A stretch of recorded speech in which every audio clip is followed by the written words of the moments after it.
Hello friends, ನಮಸ್ಕಾರ. ನೀವು ಕೇಳ್ತಾ ಇದ್ದೀರಾ ಅಪ್ಪು ರೇಡಿಯೋ 100.9 FM ಅಲ್ಲಿ. ನಾನು ನಿಮ್ಮ ಜ್ಯೋತ್ಸ್ನಾ ಶೆಟ್ಟಿ. ನೀವು www.connectfm.in ನಲ್ಲಿ ಹೋಗಿ ಕೂಡ ನಮ್ಮ ಕಾರ್ಯಕ್ರಮದ ನೇರ ಪ್ರಸಾರವನ್ನು ಕೇಳಬಹುದು. ಅಥವಾ ಅಪ್ಪು ರೇಡಿಯೋ ಈ ಒಂದು ಫೇಸ್ಬುಕ್ ಪೇಜ್ಗೆ ನೀವು ಲೈಕ್ ಮತ್ತೆ ಫಾಲೋ ಮಾಡೋದ್ರಿಂದ ಕೂಡ ನಮ್ಮ ಕಾರ್ಯಕ್ರಮದ ನಿರಂತರ ಅಪ್ಡೇಟ್ಸ್ನ ಕೂಡ ನೀವು ತಿಳ್ಕೋಬಹುದು. ಹಾಗೆ ನಮ್ಮದು I heart app, community plus app, ಹಾಗೆ ಇನ್ಸ್ಟಾಗ್ರಾಮ್ ಅಲ್ಲೂ ಕೂಡ ನೀವು ಕನೆಕ್ಟ್ FM 100.9 ಅಂತ ಸರ್ಚ್ ಮಾಡೋದ್ರಿಂದ ಕೂಡ ನಮ್ಮ ಈ ಒಂದು ಕಾರ್ಯಕ್ರಮದ ನೇರ ಪ್ರಸಾರವನ್ನ ನೀವು ಪ್ರಪಂಚದ ಯಾವ ಮೂಲೆಯಲ್ಲಿದ್ರೂ ಕೂಡ ನೀವು ಕೇಳಬಹುದು. ಹಾಗೆ ನಮ್ದು ಅಪ್ಪು ರೇಡಿಯೋ ಬೈ ಜ್ಯೋತ್ಸ್ನಾ ಶೆಟ್ಟಿ ಅಂತ ಒಂದು ಯೂಟ್ಯೂಬ್ ಚಾನಲ್ ಕೂಡ ಇದೆ. ಅದನ್ನೇ ನೀವು ಸಬ್ಸ್ಕ್ರೈಬ್ ಮಾಡ್ಕೊಳ್ಳೋದ್ರಿಂದ ನಮ್ಮ ಈ ಒಂದು ಕಾರ್ಯಕ್ರಮ, ನಮ್ಮ ಒಂದು ಇಂಟರ್ವ್ಯೂ ಎಲ್ಲನೂ ಅಲ್ಲಿ ಅಪ್ಲೋಡ್ ಮಾಡ್ತೀವಿ, ನಿಮ್ಗೆ ಒಂದು ನೋಟಿಫಿಕೇಶನ್ ಬರುತ್ತೆ. ಸೊ ಫ್ರೆಂಡ್ಸ್, ಬನ್ನಿ, ಇವತ್ತಿನ ನಮ್ಮ ಕಾರ್ಯಕ್ರಮದ ವಿಶೇಷ ಅತಿಥಿಗಳು ಶ್ರೀ ಅಶೋಕ್ ಕುಮಾರ್ ಮತ್ತು ಶ್ರೀಮತಿ ಸುಮಾ ಅಶೋಕ್ ದಂಪತಿಗಳು. ಇವರು ಸುಮಾರು 30 ವರ್ಷಗಳಿಂದ ಭಜನ್ ಕುಟುಂಬದಲ್ಲಿ ಬಹಳ ನಿಷ್ಠೆಯಿಂದ ಭಾಗವಹಿಸಿ ಸಮುದಾಯದ ಸೇವೆಗೆ ಮತ್ತು ಅನೇಕ ಜನರಿಗೆ ಪ್ರೇರಣೆ ಮತ್ತು ಮಾದರಿಯಾಗಿದ್ದಾರೆ. ಇವರಿಗೆ ಸತ್ಸಂಗ, ಆಧ್ಯಾತ್ಮಿಕ ಮತ್ತು ಯೋಗದ ಬಗ್ಗೆ ಬಹಳ ಒಲವು ಮತ್ತೆ ಆಸಕ್ತಿ. ಬನ್ನಿ, ಇವರ ಮೂಲಕನೇ ಇವರ ಬಗ್ಗೆ ಮತ್ತಷ್ಟು ತಿಳ್ಕೊಳ್ಳೋಣ. ಇವ್ರನ್ನ ಮೊದಲು ನಮ್ಮ ಕಾರ್ಯಕ್ರಮಕ್ಕೆ ಬರಮಾಡಿಕೊಳ್ಳೋಣ. ಸೊ ಅಶೋಕ್ ಮತ್ತೆ ಸುಮಾ ಅವ್ರಿಗೆ ಅಪ್ಪು ಕನ್ನಡ ರೇಡಿಯೋಗೆ ಹೃತ್ಪೂರ್ವಕ ಸ್ವಾಗತ. ನಮಸ್ಕಾರ. ಸೊ ಸುಮಾ ಅವರು, ಅಶೋಕ್ ಅವರು ಫಸ್ಟ್ ಟೈಮ್ ನಮ್ಮ ಕಾರ್ಯಕ್ರಮಕ್ಕೆ ಬಂದಿದ್ದಾರೆ. ಅವರ ಒಂದು ಕಿರು ಪರಿಚಯ ಮಾಡಿಕೊಟ್ಟಾಯ್ತು. ಬನ್ನಿ, ನಾವು ಅವ್ರ ಮೂಲಕನೇ ಅವರ ಒಂದು ಹಿನ್ನೆಲೆಯ ಬಗ್ಗೆ ತಿಳ್ಕೊಳ್ಳೋಣ. ನಾನು ಹುಟ್ಟಿದ್ದು 1953ನೇ ಇಸ್ವಿ ಮೇ ತಿಂಗಳಲ್ಲಿ ಮಂಡ್ಯ. ಹುಟ್ಟಿ ಆಲ್ಮೋಸ್ಟ್ ಎಜುಕೇಷನ್ ಇದೆಲ್ಲ ತುಮಕೂರು, ಶೃಂಗೇರಿ ಆ್ಯಂಡ್ ಬ್ಯಾಂಗ್ಳೂರು, ಈ ಪ್ಲೇಸ್ಗಳಲ್ಲಿ ನನ್ನ ಎಜುಕೇಷನ್ ಎಲ್ಲ ಕಂಪ್ಲೀಟ್ ಆಯಿತು. ಎಜುಕೇಷನ್ ಎಲ್ಲ ಕಂಪ್ಲೀಟ್ ಆದಮೇಲೆ ಮೈಕೋಗೆ ಜಾಯ್ನ್ ಆದೆ. ಮೈಕೋಗೆ ಆಸ್ ಎ ಅಪ್ರೆಂಟಿಸ್ ಜಾಯ್ನ್ ಆಗಿದ್ವಿ when I was 17 years old ಆವಾಗ. ಆಮೇಲೆ ಅಲ್ಲಿ ಮೈಕೋದಲ್ಲಿ ಟ್ರೈನಿಂಗ್ ಆದಮೇಲೆ ಅಲ್ಲಿ ಕೆಲಸ ಮಾಡ್ತಾ ಒಂದು ಸುಮಾರು 25 ವರ್ಷ ಅಲ್ಲಿ ಕೆಲಸ ಮಾಡಿದ್ದೀನಿ. ಕೆಲಸ ಮಾಡಿದಾಗ ಅಲ್ಲಿಂದ ಒಂದು ವೇವ್ ಶುರು ಆಯಿತು, ಆಸ್ಟ್ರೇಲಿಯಾಗೆ ಎಲ್ಲರೂ ಬರೋದಕ್ಕೆ ಆ ಕಂಪನಿಯಿಂದ. ಆವಾಗ ಆ ವೇವ್ನಲ್ಲಿ ನಾವು ಹೊರಟು ಒಂದು ಬೆಟರ್ ಲೈಫು, ಬೆಟರ್ ಎನ್ವೈರನ್ಮೆಂಟ್ನ ಸೀಕ್ ಮಾಡ್ತಾ ಇಲ್ಲಿ ಆಸ್ಟ್ರೇಲಿಯಾಗೆ ಬರೋಣ ಅಂತಂದ್ಬಿಟ್ಟು ಬಂದ್ವಿ. ಆಸ್ಟ್ರೇಲಿಯಾದಲ್ಲಿ ಬಂದರೆ ಇಲ್ಲಿ ನಮ್ಮ ಬಾಂಧವರು, ಕನ್ನಡ ಬಾಂಧವರು ತುಂಬ ಜನ ಇದ್ದಾರೆ ಇಲ್ಲಿ. ಎಲ್ಲರನ್ನು ನೋಡಿ ತುಂಬಾ ಖುಷಿ ಆಯಿತು. ಎಲ್ಲರೂ ಒಂಥರ ವೆಲ್ಕಮಿಂಗ್, ಎಲ್ಲರೂ ಚೆನ್ನಾಗಾಯಿತು ಎಲ್ಲ. ಅಂದರೆ ಇಲ್ಲಿ ಇವಾಗ ನಮ್ಮ ಸೋಷಿಯಲ್ ಸರ್ಕಲ್ಸಲ್ಲಿ ಸುಮಾರು ಆಕ್ಟಿವಿಟೀಸ್ ಮಾಡ್ತಾ ಇದ್ದೀವಿ. ಅದರಲ್ಲಿ ನನಗೆ ಭಜನೆ ತುಂಬ ಇಂಟ್ರೆಸ್ಟು. ಯಾಕಂದರೆ ಸ್ವಲ್ಪ ಅಧ್ಯಾತ್ಮ ಮತ್ತು ಯೋಗ, ಪ್ರಾಣಾಯಾಮ ಮತ್ತು ಭಜನೆ ಎಲ್ಲಾನು ನನಗೆ ತುಂಬಾ ಇಂಟ್ರೆಸ್ಟ್ ಇತ್ತು. ಅಲ್ಲಿ ಭಜನೆ ಯಾರೋ ಮಾಡ್ತಾ ಇದ್ದಾರೆ ಇಲ್ಲಿ ಅಂತಂದಾಗ ಕ್ಯಾಚ್ ಆಯ್ತು. ಹೋಗಿ ನೋಡಿದ್ರೆ ಆಮೇಲೆ ಜಾಯಿನ್ ಆದ್ಮೇಲೆ ಅಷ್ಟೇ. ಅವಾಗಿಂದ ನೀವು ಆಲ್ಮೋಸ್ಟ್ 30 ವರ್ಷಗಳಿಂದ ಸತತವಾಗಿ ನೀವು ಮಾಡ್ಕೊಂಡು ಬರ್ತಾ ಇದ್ದೀರಾ, ಭಜನೆಯಲ್ಲಿ ನೀವು ಪಾಲ್ಗೊಂಡು ಬರ್ತಾ ಇದ್ದೀರಾ. ಸೊ ಸುಮಾ ಅವರೇ, ನೀವೇನ್ ಹೇಳಕ್ ಇಷ್ಟಪಡ್ತೀರಾ? ನೀವು ಆಸ್ಟ್ರೇಲಿಯಾಗೆ ಅಶೋಕ್ ಅವ್ರ ಜೊತೆ ಬಂದಿರೋದು 30 ವರ್ಷ ಆಯ್ತು. 30 ಆಗ್ತಾ ಬಂತು. 26ನೇ ಇಸ್ವಿಗೆ ಫೆಬ್ರವರಿಗೆ 30 ವರ್ಷ ಕಂಪ್ಲೀಟ್. 30 ವರ್ಷ ಆಯ್ತು. ಸೊ ನೀವು ಅಲ್ಲೇ ಆಸ್ಟ್ರೇಲಿಯಾಗೆ ಅಶೋಕ್ ಅವ್ರ ಜೊತೆಯಲ್ಲೇ ಬಂದಿದ್ದು. ಓಕೆ. ಸೊ ಇವರೆಲ್ಲ ಉಡುಪಿ. ಓಕೆ, ಉಡುಪಿಯವರು, ನೀವು ಮೂಲತಃ ಉಡುಪಿಯವರು. Very nice. ಸೊ ಸುಮಾ ಮತ್ತೆ ಅಶೋಕ್ ಅವರ ಒಂದು ಬ್ಯಾಕ್ ಗ್ರೌಂಡ್ ಬಗ್ಗೆ, ಒಂದು ಹಿನ್ನೆಲೆಯ ಬಗ್ಗೆ ತಿಳ್ಕೊಂಡ್ರು. ನಾನು ಈಗ ತಾನೇ ಮಾತಾಡ್ದು, ಇವರೊಂದು 30 ವರ್ಷಗಳಿಂದ ಈ ಒಂದು ಭಜನಾ ಕುಟುಂಬದಲ್ಲಿ ನಿಷ್ಠೆಯಿಂದ ಭಾಗವಹಿಸ್ಕೊಂಡು ಬಂದಿದ್ದಾರೆ. ಬನ್ನಿ, ಇವ್ರನ್ನ ಮೂಲಕನೇ ತಿಳ್ಕೊಳ್ಳೋಣ. ಈ ಭಜನೆ ಬಗ್ಗೆ ಇವರಿಗೆ ಯಾಕೆ ಒಂದು ಇಷ್ಟೊಂದು ಒಲವು, ಹೇಗೆ ಬಂತು, ಯಾಕೆ ಭಜನೆ ಬಗ್ಗೆ ನಿಮ್ಗೆ ಇಷ್ಟೊಂದು ಆಸಕ್ತಿ, ಹೇಳಿ. ಭಜನೆ ಬಗ್ಗೆ ನನಗೆ ಪರ್ಟಿಕ್ಯುಲರ್ ಆಸಕ್ತಿ ಇರಲಿಲ್ಲ ಮುಂಚೆ. ಇರಲಿಲ್ಲ ಅಂತಂದ್ರೆ, ಆದರೆ ಹಾಡುಗಳು, ಈ ಟ್ಯೂನ್ಸು, ಫಿಲ್ಮ್ ಸಾಂಗ್ಸ್ ಆಗಿರ್ಬೋದು ಅಥವಾ ಒಂದು ಭಾವಗೀತೆಗಳು, ಇದೆಲ್ಲ ನಂಗೆ ತುಂಬ ಇಷ್ಟ. ಮುಂಚೆಯಿಂದ ತುಂಬ ಕ್ಯಾಸೆಟ್ಗಳು ತಗೊಂಡು ಕೇಳೋದು, ಅದೇ ಥರ ರಿಪೀಟ್ ಮಾಡೋಕ್ಕೆ ಟ್ರೈ ಮಾಡೋದು, ಇದೆಲ್ಲ ಜಾಸ್ತಿ ಮಾಡ್ತಾ ಇದ್ದೆ. ಹಾಗಾಗಿ ಸಂಗೀತದ ಬಗ್ಗೆ ಆ ರೀತಿ ಒಲವಿತ್ತು. ಅಂದರೆ ಸಂಗೀತ ಶಾಸ್ತ್ರೀಯವಾಗಿ ಏನು ಕಲ್ತಿಲ್ಲ, ಬಟ್ ಈ ಟ್ಯೂನ್ಸ್ ಬಗ್ಗೆ ಬಹಳ ಒಲವಿತ್ತು. ಅದಾದಮೇಲೆ ನೆಕ್ಸ್ಟು ಫಿಲಾಸಫಿ ಅಂತಂದರೆ ನನಗೆ ಜಾಸ್ತಿ ದೇವ್ರ ಮೇಲೆ ಭಕ್ತಿ ಇದೆ ಅಂತಲೂ ಇಲ್ಲ ಅಂತಲೂ ಇರಲಿಲ್ಲ. ಆ ರೀತಿ ಒಂದು ಕಂಡೀಷನ್ನು. ದೇವ್ರ ಮೇಲೆ ಭಕ್ತಿ ಇದೆ ಅಂದರೆ ಎಲ್ಲ ಹೇಳ್ತಾರೆ, ಹಿರಿಯರೆಲ್ಲ ಹೇಳ್ತಾರೆ, ಇರ್ಬೋದು ದೇವರು ಅಂತ ಇರ್ಬೋದು ಅಂತ ಅನ್ನೋ ಒಂದು ಇದಿತ್ತು. ಹೋಗ್ತಾ ಇದೆ, ಬರ್ತಾ ಇದೆ ಟೆಂಪಲ್ಸ್ಗೆ, ಬೇರೆ ರಿಚುವಲ್ಸ್ಗೆ, ಇದಕ್ಕೆಲ್ಲ, ಬಟ್ ಮೆಕ್ಯಾನಿಕಲ್ ಅಷ್ಟೇ. ಅಂದರೆ ಮಾಡಬೇಕು ಅಂತಂದ್ಬಿಟ್ಟು ವಿಶೇಷವಾದ ಆಸಕ್ತಿ ಇರಲಿಲ್ಲ. ವಿಶೇಷವಾದ ಆಸಕ್ತಿ ಬಂದಿದ್ದು ಯಾವಾಗ ಅಂತಂದರೆ ಸುಮಾರು 28 ವರ್ಷ ಇರ್ಬೋದು ನನಗೆ. ಆ ಸಮಯದಲ್ಲಿ ಒಬ್ಬರು ನಮ್ಮ ಫ್ರೆಂಡು ಒಂದು ಲಿವಿಂಗ್ ವಿತ್ ಹಿಮಾಲಯನ್ ಮಾಸ್ಟರ್ಸ್ ಅಂತ ಒಂದು ಪುಸ್ತಕ ತಂದುಕೊಟ್ರು ಬೈ ಸ್ವಾಮಿ ರಾಮ. ಆ ಪುಸ್ತಕ ಓದಿದ ಮೇಲೆ ನನಗೆ ಫಿಲಾಸಫಿ ನಾನು ತಿಳ್ಕೊಂಡು ಹಾಗಲ್ಲ. ಅದು ನಾವು ತಿಳ್ಕೊಂಡಿದ್ದು ನಾರ್ಮಲ್ ಆಗಿ ಒಂದು ದೇವ್ರ ಪೂಜೆ ಮಾಡೋದು ಅಥವಾ ಮಂತ್ರಗಳು ಹೇಳೋದು, ಅದೇನೋ ಪ್ರಸಾದ ಕೊಡ್ತಾರೆ ಇಸ್ಕೊಂಬರೋದು, ಇಷ್ಟೇ ಅಂತ ಅನ್ಕೊಂಡಿದ್ದೆ. ಫಿಲಾಸಫಿ ಅಂದರೆ ಅದಲ್ಲ, ಇದು ನನ್ನನ್ನು ನಾನು ಕಂಡುಕೊಳ್ಳೋದು ಅಥವಾ ನನ್ನೊಳಗಿನ ದೇವರನ್ನು ಕಂಡುಕೊಳ್ಳೋದು ಫಿಲಾಸಫಿ ಅಂತಂದ್ಬಿಟ್ಟು ಆ ಪುಸ್ತಕ ಓದಿದ ಮೇಲೆ ಗೊತ್ತಾಯ್ತು. ಹೇಗೆ ಗೊತ್ತಾಯಿತು ಅಂತಂದರೆ, ಲಿವಿಂಗ್ ವಿತ್ ಹಿಮಾಲಯನ್ ಮಾಸ್ಟರ್ಸ್ ಬುಕ್ಕಲ್ಲಿ ಸ್ವಾಮಿ ರಾಮ ಅವರು ಬರ್ದಿರೋದು, ಸ್ವಾಮಿ ರಾಮ ಅಂತ. ಸ್ವಾಮಿ ರಾಮ ಅವರು ಹಿಮಾಲಯಕ್ಕೆ ಹೋಗಿ ಬೇರೆ ಬೇರೆ ಮಾಸ್ಟರ್ಸ್ ಹತ್ರ ಅವರು ಏನೇನೋ ಕಲ್ತ್ಕೊಂಡು ಹೋಗ್ತಾರೆ. ಎಂತೆಂಥ ಮಿರಾಕಲ್ಸ್ ಅಂತಂದರೆ, ಅಗ್ನಿ ಉತ್ಪತ್ತಿ ಮಾಡ್ಬೋದು ನಾವು, ಉಸಿರಿಲ್ದೇನೆ ಉಸಿರು ಸ್ಟಾಪ್ ಮಾಡಿ ಎಷ್ಟು ಕಾಲ ಬೇಕಾದರೂ ಇರ್ಬೋದು. ಈ ಥರದ್ದೆಲ್ಲ ಬರ್ದಿದ್ದಾರೆ ಅದರಲ್ಲಿ, ಹಿಮಾಲಯನ್ ಮಾಸ್ಟರ್ಸ್ ಏನೇನು ಅಚೀವ್ ಮಾಡಿದ್ದಾರೆ ಅಂತಂದ್ಬಿಟ್ಟು. ಆಮೇಲೆ ಅವಾಗ ನನಗನ್ಸಿದ್ದು, ನನ್ನನ್ನು ನಾನು ಕಂಡುಕೊಳ್ಳೋದು ಫಿಲಾಸಫಿ ಅಂದರೆ ಎಷ್ಟು ಪೊಟೆನ್ಷಿಯಲ್ ಇದೆ ಹ್ಯೂಮನ್ ಬೀಯಿಂಗ್ ಒಳಗಡೆ. ಎಲ್ಲಿಂದ ಬಂತು ಆ ಪೊಟೆನ್ಷಿಯಲ್? ನಮ್ಮ ಒಳಗಡೆನೇ ಇದೆ ಅಲ್ವಾ. ಅದನ್ನ going in the inner search ಅಂತ ಇದೆಯಲ್ಲ, ಅದು ಅಧ್ಯಾತ್ಮ ಅಂತ ಅಂದ್ಬಿಟ್ಟು ನನಗೆ ಅವಾಗ ರಿಯಲೈಸ್ ಆಗಿಬಿಟ್ಟು ಅದನ್ನ ಕೂತ್ಕೊಂಡು ಓದಿ ಎಲ್ಲ ಮಾಡಿ, ನೆಕ್ಸ್ಟ್ ಕ್ವಶನ್ನು ಇದ್ರ ಬಗ್ಗೆ ಎಲ್ಲಿ ತಿಳ್ಕೋಬೇಕು, ಹೇಗೆ ತಿಳ್ಕೋಬೇಕು, ಯಾರು ಹೇಳ್ಕೊಡ್ತಾರೆ ಅಂತ ಅನ್ನೋದ್ರ ಬಗ್ಗೆ ತುಂಬ ಆಸಕ್ತಿ ಶುರುವಾಯಿತು. ಆಸಕ್ತಿ ಶುರುವಾದಾಗ ತುಂಬ ಜನ ಈ ಪ್ರವಚನಗಳೆಲ್ಲ ಮಾಡ್ತಾರಲ್ಲ, ಆಮೇಲೆ ದೇವಸ್ಥಾನಗಳಲ್ಲಿ ಹರಿಕಥೆಗಳೆಲ್ಲ ಮಾಡ್ತಾರಲ್ಲ, ಅಲ್ಲೆಲ್ಲ ಹೋಗಿ ಕೂತ್ಕೊಂಡು ಕೇಳಿದ್ದುಂಟು. ಕೇಳಿದಾಗ ನನಗೆ ಬೇಕಾಗಿದ್ದು ಸಿಕ್ಲಿಲ್ಲ. ಅಲ್ಲೆಲ್ಲ ದೇವ್ರ ಬಗ್ಗೆ ಹೇಳ್ತಾ ಇದ್ರು, ದೇವ್ರ ಲೀಲೆಗಳ ಬಗ್ಗೆ ಹೇಳ್ತಾ ಇದ್ರು, ಇದೆಲ್ಲ ಹೇಳ್ತಾ ಇದ್ರು. ಯಾರು ನನ್ನ ಬಗ್ಗೆ ಹೇಳ್ಕೊಡ್ತಾರೆ ಅಂತ ಅನ್ನೋದು ನನಗೆ, ನಾನೇನು ಇದರಲ್ಲಿ, what's my part in this ಅನ್ನೋದು ಬೇಕು ನನಗೆ. ಏನಿದು ಒಳಗಡೆ ಅದೇನೋ ಕೇಳಿದ್ದೆ ಅಷ್ಟೇ, ಇದೇನೋ ಚಕ್ರಗಳಂತ ಎಲ್ಲ ಇದೆಯಂತೆ ಒಳಗಡೆ, ಏನು ಚಕ್ರಗಳು, ಅದು ಏನು ಪವರ್ಸ್, ಅದೆಲ್ಲ ಪ್ರಾಣಾಯಾಮದಲ್ಲಿ ಅದೇನೇನೋ ಶಕ್ತಿ ಇದೆಯಂತೆ, ಅದು ಹೇಗೆ ನಾನು ಎಕ್ಸ್ಪ್ಲೋರ್ ಮಾಡ್ಬೋದು ನನ್ನೊಳಗೆ, ಅದು ಬೇಕಾಗಿತ್ತು ನನಗೆ. ಸಿಕ್ಕಲಿಲ್ಲ ಎಲ್ಲೋ. ಹೀಗೆ ಸರ್ಚಲ್ಲಿದ್ದಾಗ ಒಂದು ದಿವಸ I just happen to go to Ramakrishna Ashram, ಬ್ಯಾಂಗ್ಳೂರಲ್ಲಿ. ಅಲ್ಲಿ ಒಂದು ಪ್ರವಚನ ನಡೀತಾ ಇತ್ತು. ಪ್ರವಚನ ಅಂತಂದರೆ ಒಬ್ಬರು ಸುಬ್ರಾಯ್ ಶರ್ಮಾ ಅಂತ ಒಬ್ಬರಿದ್ರು, ಇದ್ದಾರೆ ಇವಾಗಲೂ. ಅವರು ಕಠೋಪನಿಷತ್ ಬಗ್ಗೆ ಒಂದು ಪ್ರವಚನ ಲೆಕ್ಚರ್ ಮಾಡ್ತಾಯಿದ್ರು. ಅದರಲ್ಲಿ ಮೇನ್ ಸಬ್ಜೆಕ್ಟೇ ಅದು. ಏನಂತಂದರೆ, ನಚಿಕೇತ ಅಂತ ಅಂದ್ಬಿಟ್ಟು ಒಬ್ಬ ಹುಡುಗ ಇರ್ತಾನೆ. ಅವ್ರ ತಂದೆ ರಾಜ ಅಲ್ಲಿಂದು.